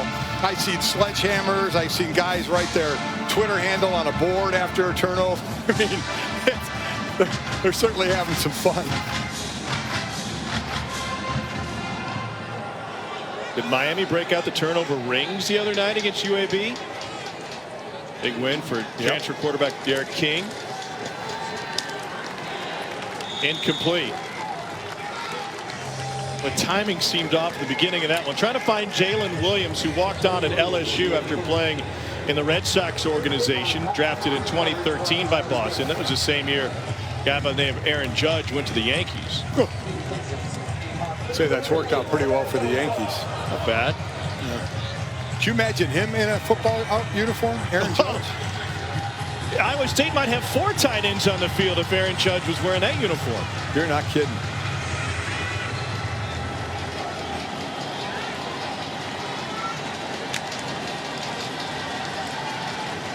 On 3rd and 8, the screen to LeBlanc, and that's going nowhere. And now the Cajuns have to make a field goal to make sure that they didn't waste that fantastic defensive effort. Ryan Vance a stop. Yeah, and again, even though, you know, the positioning on the field, they still just rush 3 and drop 8. They are not giving Louisiana many places down the field to throw the ball. They say, go ahead and throw it underneath. We don't care. We'll just run to the ball and make the play for a short gain, and now you're kicking a field goal with a player who's missed one and made one. We'll take our chances there. He's missed from ESPN College Football, presented by Geico, as we continue Dr. Pepper's Championship Drive Game of the Week. Kicking an issue for the Ragin' Cajuns, Kenneth Almendares, the sophomore from Texas, getting loose. The starter, Nate Snyder, has missed 2 of his 3 field goal attempts, a transfer from Indiana.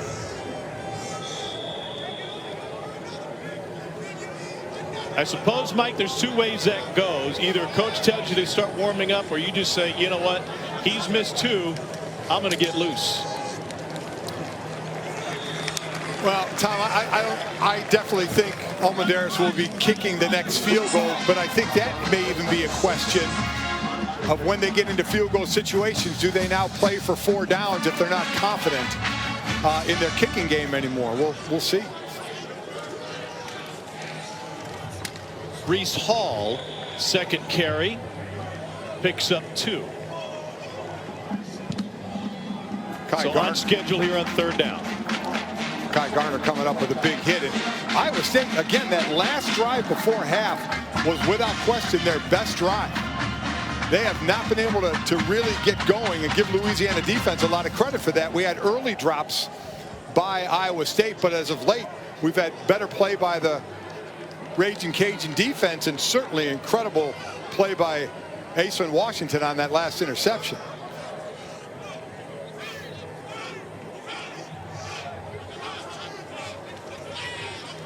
Purdy forced from the pocket right, and never got rid of the football. Taken down from behind by Farrod Gardner. Back-to-back big plays for the senior from Dayton, Ohio. Sean Foster, the left tackle, just late. I mean, does not get a good step here at all. He starts to slide down. Gardner comes on the outside. He tries to recover, but by then, now you're going backwards around a 45-degree angle while Gardner's running forward. That's a no-win situation. Foster sliding down first to the right, not able to come back and get a good enough hand on Gardner. Another punt. Joe Rivera to punt it away. Eric Guerrero has room for a return, and that room dissipated quickly. 56-yard punt, -1 on the return. The 51st season of Monday Night Football kicks off with our annual Week 1 doubleheader. Steelers and Giants face off at MetLife at 7 Eastern. Then we head out to Denver for Titans Broncos. Both games on ESPN, ESPN Deportes, and the ESPN app. Bunch of Devion Clowney with the Titans there, reunited with Mike Vrabel again. They were together with the Houston Texans. Clowney said that's the reason he wanted to go to Tennessee, to play for Mike Vrabel. I'd be interested to see the impact he can give them out there. Levi Lewis back to work. Iowa State suffocated the Raging Cajuns ground game in the first half. A team that was 6th in the country in rushing last year. Deep ball coming from Lewis behind coverage. Caught! First down and more Cajuns. Peter LeBlanc takes it all the way for a 78-yard score.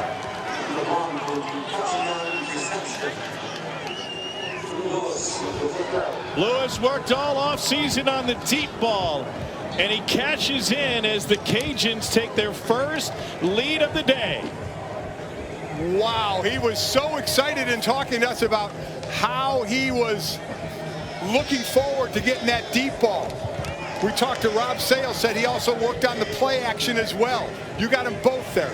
Good play action, all you need to step in. He laid that ball out there perfectly for LeBlanc for the score.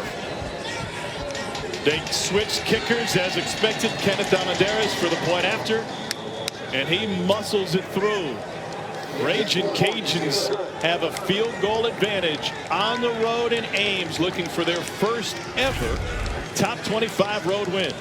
Oh, he has been itching all offseason to do this more and do it better, and you don't do it much better than that. Again, the play action help. If it freezes just for that split second, LeBlanc just absolutely running by the defender there. DJ Miller had nothing to do as far as that part of it with the play action. Give LeBlanc all the credit in the world for running flat by him, and then Lewis. You know, there are times you see either big overthrows, we saw one earlier with him, or an underthrow on a long ball. He said he and his receivers have worked so much on that long ball, and boy, what a chance for a payoff for a team that's 1-32 against ranked teams to now be in the lead in the third quarter on the road against a Big 12 opponent, Iowa State. They're 1-20 all time against Big 12 teams. That lone win coming against Kansas in 2009. That Campbell squad on the ropes here, 2:02 to go in the third quarter. Owangu and Milton back to receive this kick from Nate Snyder. And it'll carry him into the end zone. Boy, and I can tell you guys, this Iowa State sideline was silent after that touchdown. Not a lot of chatter, not a lot of guys walking around saying anything to one another. Pretty much silent until they were going to take the field here again. Well, this is what you call, and Cole, you'll know, this is the old character tester right here, right? A game you're favored in, a game Absolutely. You're at home, and all of a sudden you're getting stopped on offense. They just put a big score on you the other way, and now you come out, you have not been solid on offense at all outside of that last drive of the second half. This is a character tester. Iowa State played in a lot of close games last year. They've become a winning program. 3 straight winning seasons for the first time since 1978. And on a crossing route, the Cyclones will turn this into a gain of 9 on first down. It's Sean Shaw Jr. Again, he had all the time in the world. Crossing route takes a little bit of time to develop. You run off deeper routes, cross your man over the middle. Easy pitch and catch there that we said earlier in the game didn't look as easy when you had some drops or some poor throws. Let's see what kind of rhythm they can get into on 2nd and 1. Take the easy route of an easy run here. This one you can take a little bit of a shot as well. Purdy now 12 of 23 for 119.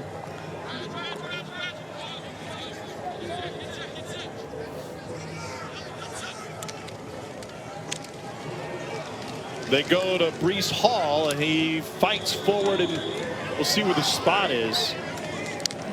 They're going to have him short. Andre Jones had a chance to get 2-3 yards in the backfield. You know, those are some of the big differences here. You have a 3rd and 1 instead of the possibility of a 3rd and 4. When you go the next day, you look at certain plays. Did it cost you here or there? Jones mad about himself on that one, so let's see though he and that defense can make up for it now on 3rd and 1 and get another stop. Raging Cajuns defense has come up with some big plays this game.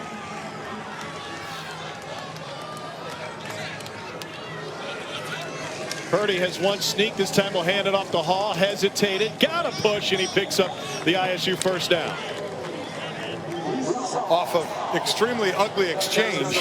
That did not go as planned, but the O-line got enough of a push for Hall to just go forward and get the first down, a new set of downs. That wasn't the prettiest thing in the world, but you know what? Pretty doesn't matter if it gets done. Behind the man with no gloves and no tape. Still amazes me. Colin Newell, the center. Hometown kid out of Ames High School. They don't have to snap the ball, and they likely won't to end the quarter. What a ball game. Kickoff of college football season for Louisiana as a head coach at Louisiana.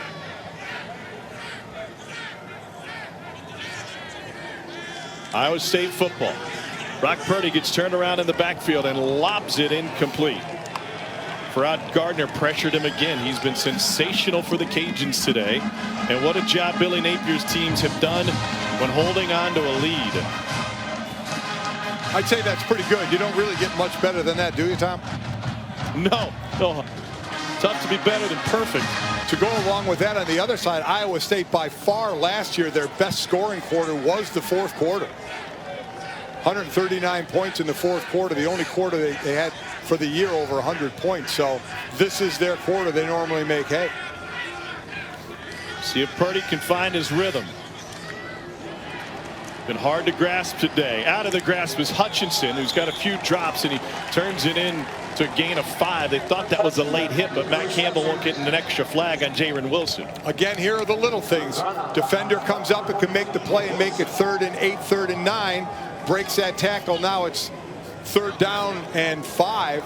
Certainly different in the playbook when you look at a game plan of 3rd and 7 plus or 3rd and 5 or less.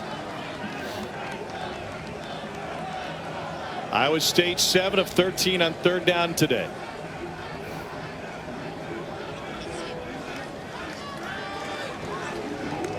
Purdy. Oh, diving catch made. No, he dropped it. Incomplete. Chase Allen couldn't squeeze it. Braylon Trahan had the coverage. think that one again, that one, Purdy, he had his hands on it. They say if you have your hands on it, you got to come down with it, but a little wide, I think, on the pass. I'm sure Chase, when he looks at it, is going to say, I got to catch that. I got both hands on the ball. I got to catch it. Great stop again for Louisiana. Boy, Farrod Gardner in the face of Brock Purdy again for that Raging Cajun defense. Joe Rivera to punt it away.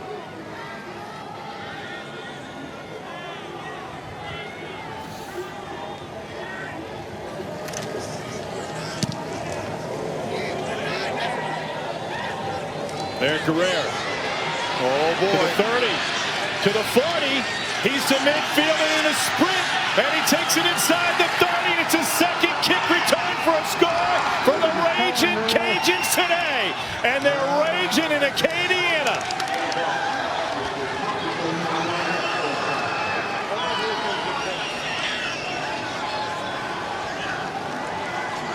Chris Smith took 195. Eric Guerrero takes the punt, 84.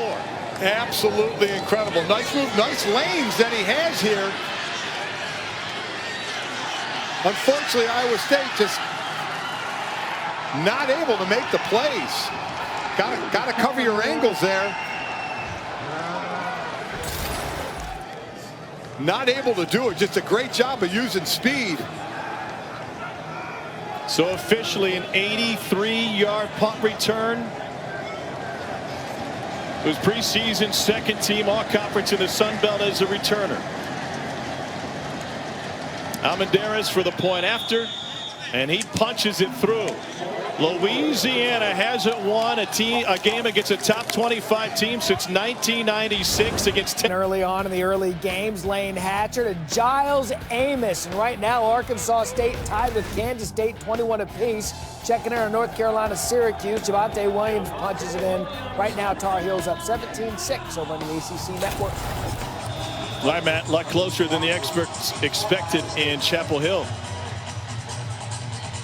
And this one turned on its ear with Louisiana holding on to a 10-point lead on the road against number 23, Iowa State.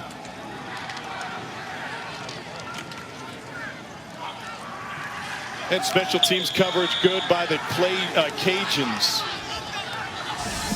Now let's take a look at today's Colors of Tradition, brought to you by Sherwin-Williams. We take you back to September 14th, 1996. Raging Cajuns quarterback Jake Delhomme with a second quarter touchdown pass to Cody Romero. USL, as they were known then, up 21-7. A&M rallied, took a 1-point lead in the fourth, but then Brent Jackson with a laissez-faire pick six. 2-point conversion was good. USL won 29-22. After the game, they carried the goalposts off. My goal, and get this, the campus police made them stop and take the goalposts back to campus. Oh, come on. It's just the youth having a little bit of fun. That's the only top 25 win in school history.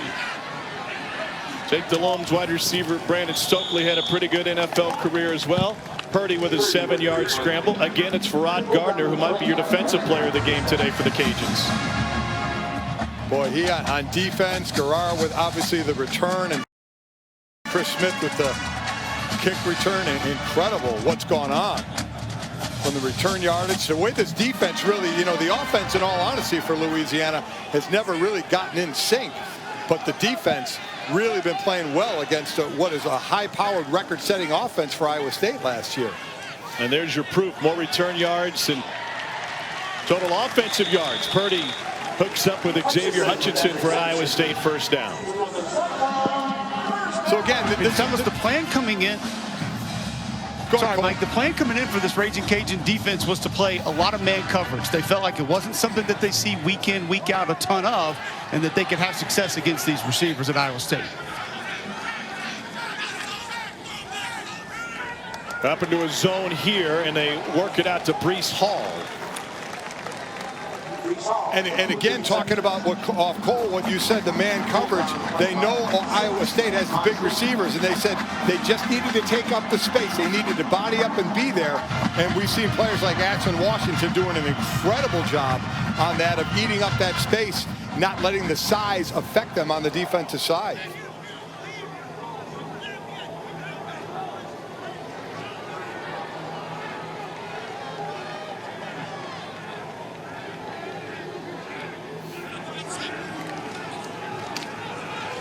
On 2nd and 3. Hall will keep the legs churning. Might be close. A reminder, Iowa State is playing today without their second-team All-America tight end, Charlie Kohler. He's out with a lower body injury.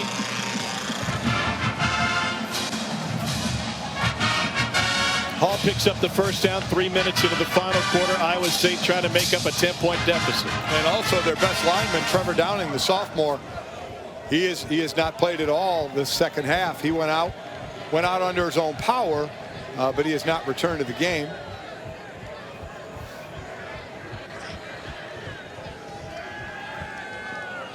Purdy has time to dial one deep. Got a man open, overthrew him. Trying to find Landon Akers. Akers basically a special team guy here. This is one you got to hit. This is one maybe not used to. Receiver quarterback with these two. Just an overthrow there. This is going to be interesting for Purdy. He told us, one of the big things that he needed was patience this year. Don't make every play a big play. Listen, they're down. You see they're down 10 points. They have time. Don't try and make every play a big play. They had a chance there with an open receiver, but still, methodically, they have time to move down the field. Purdy off of his back leg, lobs it up, incomplete. This again, great man coverage by Louisiana. Nowhere for Purdy to go. And then at the end, once the pressure starts coming, what he does, instead of there throwing it away, he says, all right, I got my guys who are taller, and so I'm going to have them try and win a jump ball situation because they have the size advantage. But give Louisiana a ton of credit for the man defense that they're playing right now. There is just no space. The most success Iowa State has really had is some of the crossing routes or the check down to Breece Hall coming out of the backfield and a couple of out routes. But for the most part, Purdy's had to hang on to the ball more than he wants to because that man coverage has been so tight. Purdy's got to use another timeout, facing a 3rd and 10. Cyclones down double digits early in the 4th quarter at home against Louisiana.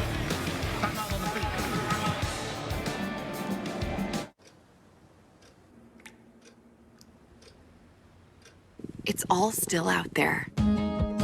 Say hello to the world again in a Mazda CUV.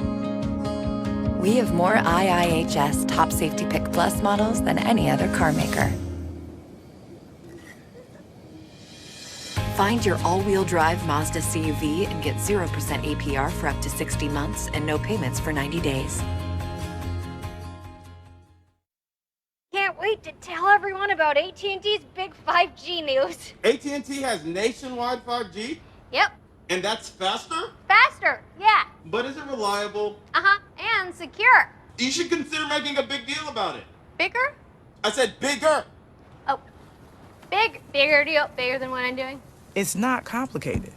A 5G network needs a 5G device. Now everyone, including existing customers, can get a free Samsung Galaxy Note 20 after trade-in. Don't be conventional. Kevin Harvick? Come on, it's your turn.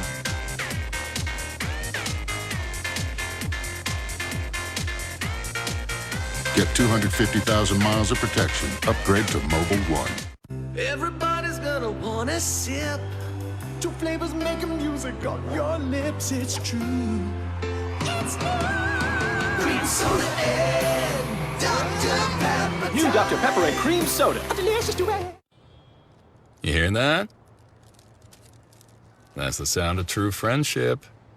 Because when you have the $10 taco and burrito cravings pack, there's not much more you need to say. Get it for the friends that get it. Only at Taco Bell. Good morning. More treatment. We're gonna try something different today. Oh, it's so pretty. Dogs bring out the good in us. Pedigree brings out the good in them. Hitting the gym bod. Sweet bachelor pad bod. Rocking that dad bod. Not too loose, not too tight. Hanes pouch fits just right. When you're comfy in the skin, you love the bod you're in. Everyone is happy Hanes. Betty and I. Gillette Pro Glide and Pro Glide Gel. 5 blades and a pivoting flex ball designed to get virtually every hair on the first stroke while washing away dirt and oil. So you're ready for the day with a clean shave and a clean face. ESPN College Football is presented by Geico. 15 minutes could save you 15% or more on car insurance. And Billy Napier's program helping some folks out in state. A couple of places hard hit by Hurricane Laura. Lafayette was generally spare, but their own buddies in the conference, McNeese, had damaged the campus and the football stadium. Lake Charles was devastated by the hurricane, so they got a semi-trailer, went over there, loaded it up, took most of the roster over there to hand it out. Yeah. 56 players, enough to fill 2 buses, keeping socially distanced and emptying that 18-wheelers. Great job. Big third down for Iowa State and Brock Purdy, down 10 at home. Purdy over the middle and broken up at the last second. Cole, what'd you learn about what the Ragin' Cajuns wanted to do in the secondary today? I spoke to Austin Armstrong, the inside linebacker coach, before the game, and he said, listen, we don't think they see a ton of man coverage week in and week out in the Big 12. We think we're athletic enough, fast enough, quick enough to be able to man up these receivers and cause some problems. Because they're not familiar with it, we think we can have success with it. That plan seems to be working well for the Cajuns today. I would say pretty successful. They're keeping up with these large receivers and tight ends who aren't able to body themselves away and doing a great job of blocking the passes. Joe Rivera punts it away. Guerrero's return 1 and gets taken down by the second man. Back to the studio, here's Matt Berry. Tell you what, guys, in this early window of games, plenty of entertainment. This Charlotte Appalachian State, Aaron McAllister fields the kick at his own 5, stutter steps his way to the sideline, gets away from a kind of tackling effort from the kicker, and goes 97 yards for the touchdown. Charlotte's first touchdown kick return since 2015. And right now, Arkansas State has taken a 7-point lead on the road at Kansas State. Interesting goings-on in the Big 12 early, gentlemen. A-State with 423 yards of offense. Meanwhile, for Louisiana today, we had 2 kick returns for a score. They made 1 out of their 3 field goals. Yeah, that's what I'd say. Tell Matt Berry, we had 2 kick returns. You showed us one, we got 2. Okay, you know, got to come a little stronger than that for this crew, all right? Got LeBlanc 78-yard touchdown catch. Big playability for Levi Lewis and the Ragin' Cajuns. Here's Regis, and now Golick, they have an opportunity with a 10-point lead to turn back to that ground game that was so successful for them last year. Yeah, but it's been non-existent really today. And we've showed you last year in their 3 losses, they averaged 148 yards a game. They only got 63 yards rushing today. They're not even going to get to that 148 unless they bust one. They would love to, because right now a successful running game would burn the clock, because right now they're just using the clock and letting it all run down, let the time run down. But in all honesty, their offense hasn't done a ton today.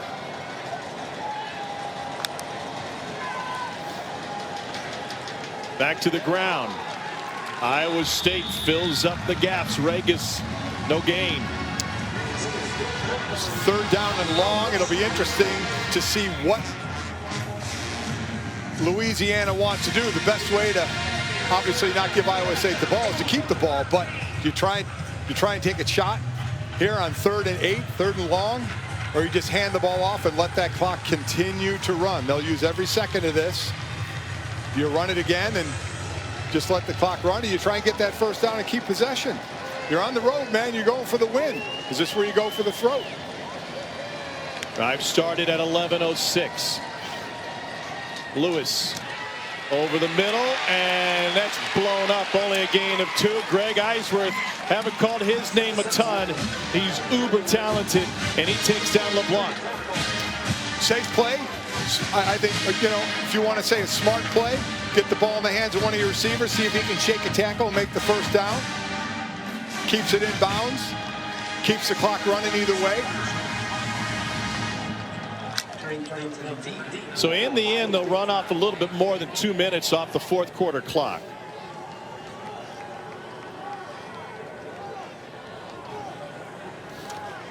Reese Burns averaging 43 yards a punt today.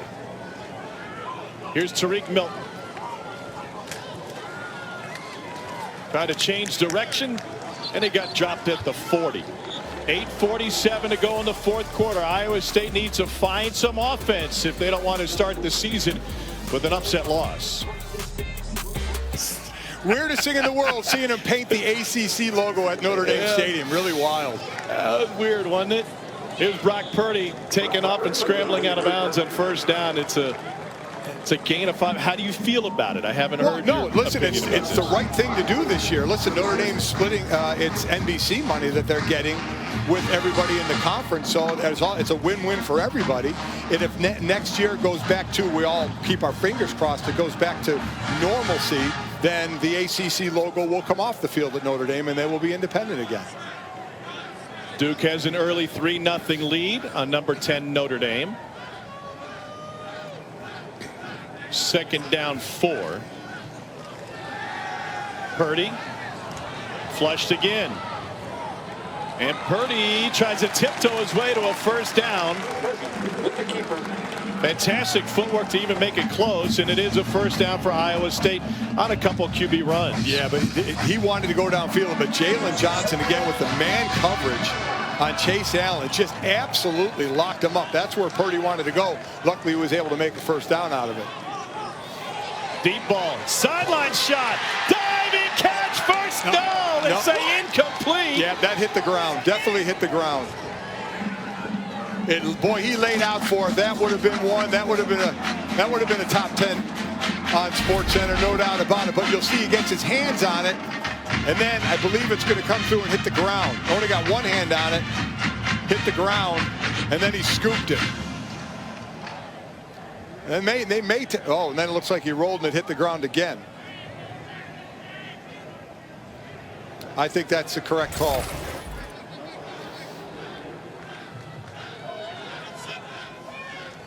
No stoppage of play. Swing pass to Hall. Sneaks under Allen's arms and picks up 5. Let's check in with the studio. All right, guys, I don't have a kick return for you, Golick, but I do have Javonte Williams scoring his 3rd touchdown of the day for Tar Heels. Only had 5 touchdowns all of last season. North Carolina separated from Syracuse 31-6. All right, we'll let that slide, Matt. That's fine.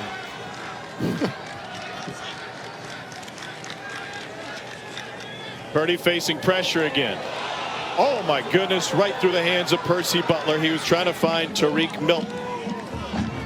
Again, listen, they're up 10 and things are looking good right now, but as I said, after a game you can talk about certain plays, and this is one, unless things continue to go well for Louisiana, this is one Percy Butler's going to look at and said, boy, this could have been a little bit of the start of an icing if he could have hung on to that one. Just an overthrow by Purdy, and we've seen a few of those today.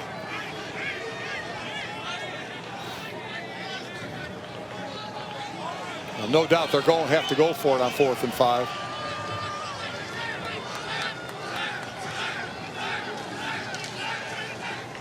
Purdy. Wow. Incomplete. Chase Allen, the intended receiver. Louisiana turns him over on downs for the 2nd time this game. Percy Butler in the middle of it again. Again, Chase Allen just again trying to body. It's just a little hook. He's right there. And then Butler comes in late. See if he got a piece of the ball on it or not. If it was a Chase Allen drop or if this was Percy coming right over the top. Oh, what a great job. Again with that left hand. Just getting it in there. They have been absolute. Now, I don't think he touched it, but certainly raking that down could have disrupted the vision of Chase Allen. They have been absolute money on their man coverage today. Cole, you brought that up earlier. Absolutely spot on with how they felt they could deal with the receiving corps from Iowa State, and it has worked. Elijah Mitchell in the backfield. Cajuns will try to work clock again. Mitchell stays in bounds even though he loses yardage. You're going to see nothing different, I don't think, from Louisiana at all. Iowa State's been stopping it basically all day. They're going to put guys up at the line to try and stop the run. It would be interesting if Louisiana wanted to take that shot. Rob Sale say, And I don't mean a deep shot. I just mean throw the ball and try and get a first down and keep possession.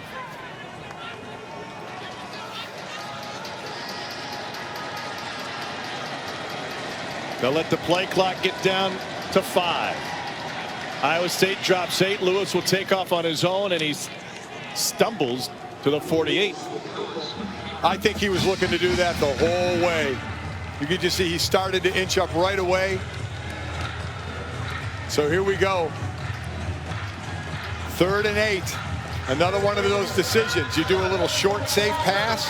Do you just run the ball, or do you go for that first down?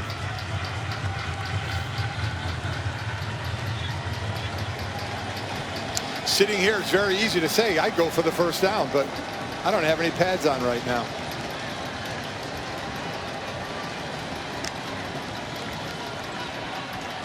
They'll run it. Whoa. And how about running for the first down? Elijah Mitchell. Pickup of 20. What a time for your biggest run of the game. You've been stymied the entire game. Nothing fancy here. Zone blocking up. Able to get up to the second level. Ken Marks up to the second level. Walls off the defensive back, or the linebacker, Mike Rose. And that is a nothing fancy run. And boy, what timing for that. The best run of the day, the timeliest spot of the day. There's got to be a whole lot of uh-oh going with Iowa State right now. Play clock at 1 as they get the snap off. They used every second they could. Ball came loose after he was whistled down on a run by Elijah Mitchell. The Raging Cajuns played their first road game against a ranked team in 1936 in Baton Rouge against Louisiana State. They lost that game 93-0. Their most recent in Boone against App last December. They've never won a road game against a top 25 team, but now with less than 5 minutes of history on the road against a top 25 team with a chance for a win after an 11-win season last year. The ground game again, and another first down run. Tom Hart here, Mike Golick there, Atlanta and Bristol. What a huge win this would be for the Raging Cajuns. If they pull this off, Mike, their defense will have played a key role. Yeah, we're seeing the offense right now actually controlling the ball, something they would hope to do more of the game. But Ashland Washington and Percy Butler, what they have done in that man coverage has been absolutely incredible. And then the pressure from Farrar Gardner. And I'm going to have to go off camera now because I just got brought a bunch of donuts that I'm going to start to eat. So sorry about that. Jason Fitz bringing me some. Come on in. Thanks, man. Tom, you go ahead. It's not social distancing. Yeah. Can we share? By the way, donuts work for a morning show. It's 3:10 p.m.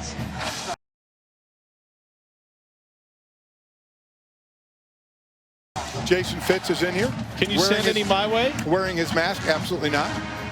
No, we can't. I have them all. Dozen here just for me. Sorry, guys. Sorry, Cole. Thanks, Jason.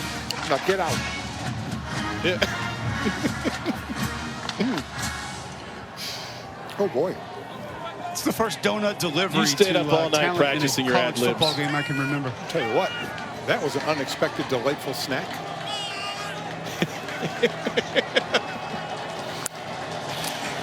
Levi Lewis and the Cajuns bleeding the clock again. Here's Regis. And once again, he carries dudes with him, picks up another first down. You know, we have icing on the donut. Yeah, there you go. Cajuns. Way to go, Tom. Well done. You know, we have seen the Iowa State defense wrapping up. Cole, you and I, one of the breaks, were talking about how well they tackle and how well we've seen them tackle on film. Now they're just getting dragged. I don't know if some guys are going for the ball too much. They're just absolutely getting dragged, and I think the wind is coming out of their sails, and certainly the wind's blowing strong for Louisiana now. No, there's no doubt. And first thing that stuck out to me about Cyclone defense when I studied them coming into this game was how well they tackled. It was impressive to see, especially in the open field. Taking on blockers, too, was something that I was impressed with. But obviously today started out well and maybe a little bit gassed out here late in this game. So at some point, Iowa State's going to have to start using their timeouts because Louisiana doing a great job. just letting that clock run down. I mean, basically 2-0. That's exactly the thing to do. Easy situational football right here. Let the clock run down. It is your friend. I got to John Haycock's defense was good against the run last year, but been great in the first half of this one.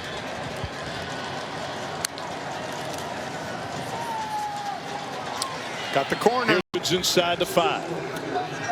We haven't seen a ton of the misdirection.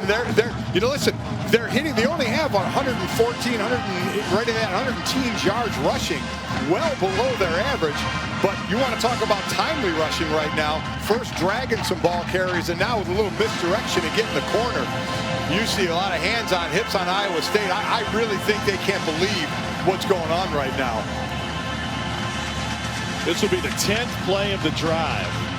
Iowa State has 2 timeouts remaining. Why haven't they stopped the clock? It may be saying something right there. Maybe saying something right there. A push up front, 57 seconds left. Chris Smith again facing a 4th down 2 scores. Iowa State not stopping the clock. This is what you call conceding. Conceding the victory to Louisiana. It's exactly what's going on here. Matt Campbell knows his team has lost this one. Wow. What a devastating feeling for them and for Louisiana. An incredible job to come in off one of the craziest off seasons we've ever seen, to be able to put this together on the road and get this win over a ranked opponent. They'll use a timeout to avoid the delay game penalty with 15 seconds left. The Raging Cajuns will have one more snap. Leading by 10, trying to upset number 23 Iowa State. This will be the first ever road win against a ranked team for the Raging Cajuns.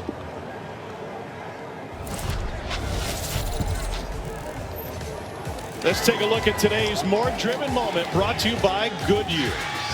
A couple of special teams touchdowns for the Raging Cajuns. A 95-yard kick return for Chris Smith. An 83-yard punt return for Eric Guerrero. And the Raging Cajuns were off and running. And the special teams, the difference in this one. Huge. And one thing, when you see a return like that on that punt return, and you see all those red jerseys all in one spot, it's going to be a really bad film session tomorrow. Punt team and kickoff team is all about, and it's a term I've heard, and Cole, I'm sure you've heard many times in probably our short tenures on special teams, is lane integrity. Lane integrity. And between them not having it and Louisiana blocking well, that's the difference of the game. We can talk about offense and defense, but it was special teams that helped win this one, put the points on the board, and this Louisiana defense that really took it to Iowa State. They're going to keep the offense on the field on 4th down, and they will punch it in. Regis with the touchdown. 2-yard plunge.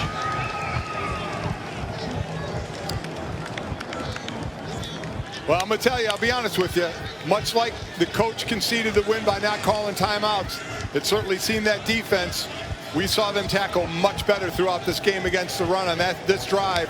I think with each play that went on, they just knew more and more what was going to be happening here and that they weren't going to win this game, and it showed in that performance. Can do nothing but tip your cap to Louisiana and the way they played this ball game. Kenneth Almendarez for the extra point.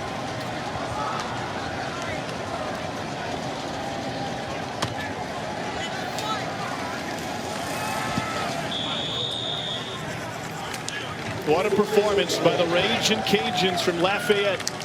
And Acadiana can celebrate this first full weekend of college football with the first top 25 team to go down. Tonight from Las Vegas, it's UFC Fight Night. Michelle Waterston and Angela Hill headline the card in the strawweight main event. The prelims start at 5 Eastern with the main card at 8 on ESPN.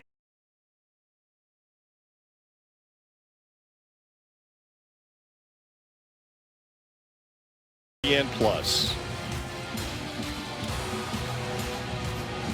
What a fantastic effort by the Raging Cajuns today. Really has, and I guess that's one of the things you don't know that first game of the season. How are the teams going to come out? Listen, we talked to players on both teams, coaches on both teams, and nobody was making excuses, saying, hey, this is what the offseason was. Everybody had to deal with it the same way. How did you deal with it? Both teams felt they got enough work in. Both teams felt that they were ready. But, you know, the eye in the sky doesn't lie. It's going to tell a lot of things tomorrow when the coaches and players are going over this and just how this went.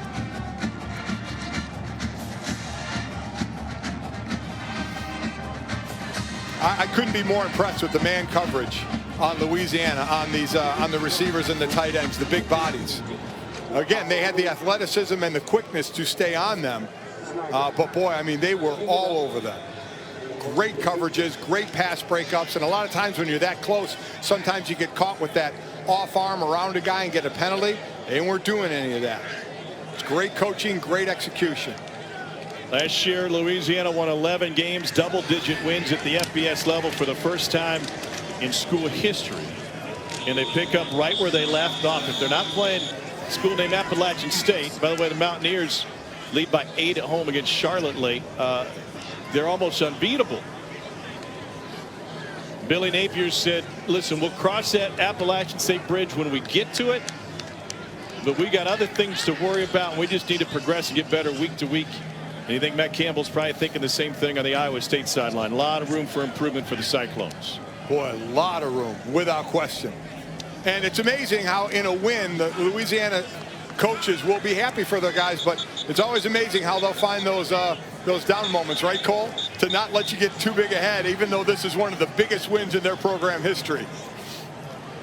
It was another thing that I talked to multiple members of this staff before the game, Mike, and it was, we just want to stay in this thing. We want to be hanging around in the second half. We want to have an opportunity to make some plays late, build our confidence throughout the game, and then hopefully find a way to get a win. They'll run it to close the clock, and for the first time in school history, the Ragin' Cajuns notch a road win against a ranked opponent. Billy Napier's team remains undefeated when leading in the fourth quarter. And the Ragin' Cajuns' first ever road game came against LSU in 1936. They lost 93-zip. Long ways from that. Last year against Appalachian, they lost by a touchdown against the 15th ranked team in the country. Now they come on the road, and for the first time, a road win against a top 25 opponent. Something great to build off for them, no doubt about it. On the other side, a lot of reflection going on in the Iowa State locker room and in the facility come tomorrow and next week on just what went on and how to better themselves. And I'm sure they will play better. I don't think there's any doubt about that. But, hey, today it was Louisiana. They deserve everything they got here, which is a victory as they head home. They harassed Brock Purdy into a 16-for-35 afternoon. Didn't throw a touchdown, threw a pick. Meanwhile, Levi Lewis outperformed him, and the special teams provided 2 return scores for the Ragin' Cajuns. They also got a 78-yard deep ball touchdown. All big plays for Louisiana to come on the road and get this win. Incredibly impressive. They've got some friends and family who've made the trip from Lafayette that are in the stands here on a friends and family kind of day in Ames. And their trip home will be a joyous one. Boy, it's just Levi Lewis said his family was going to be here, Mike. Mom, dad, 2 brothers and sisters, and they saw him notch a huge win.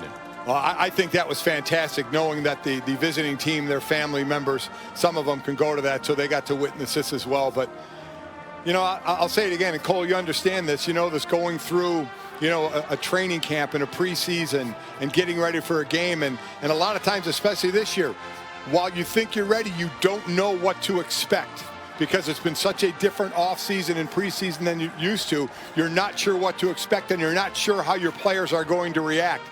Boy, oh boy, Louisiana players certainly answered some questions today. This is their second win against a ranked opponent.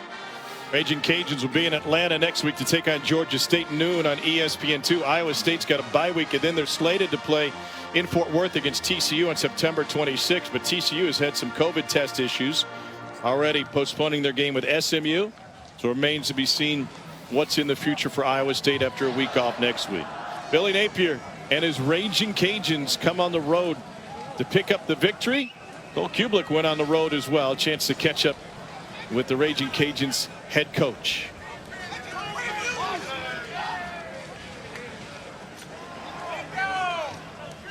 Billy Napier is too busy getting congratulations from everybody as he's making his way to Cole, and I don't blame him. Now Cole is with Billy. Coach Napier, an offseason filled with uncertainty. To be able to go on the road and get the first road win in your program's history against a top 25 opponent. Tell me how you're feeling right now. Man, it's a special group of people in that locker room, you know. Things like that don't happen unless you've got exceptional people. That starts with our leadership at our university. You know, we've been given an opportunity to go get incredible people. We've got the resources that we need to compete. And our coaches have done a terrific job investing in these kids as people. We started there. Certainly the football, we believe, comes after that. So I'm proud of those young men. I'm proud of our staff. It's been a heck of an offseason, man. I know you guys are well aware of what we've been through, but you could talk about COVID-19 and these social issues and a hurricane, but when you lose one of your family members, one of your team members, it's a significant event. So I hope my man DJ's up there smiling right now for sure. You know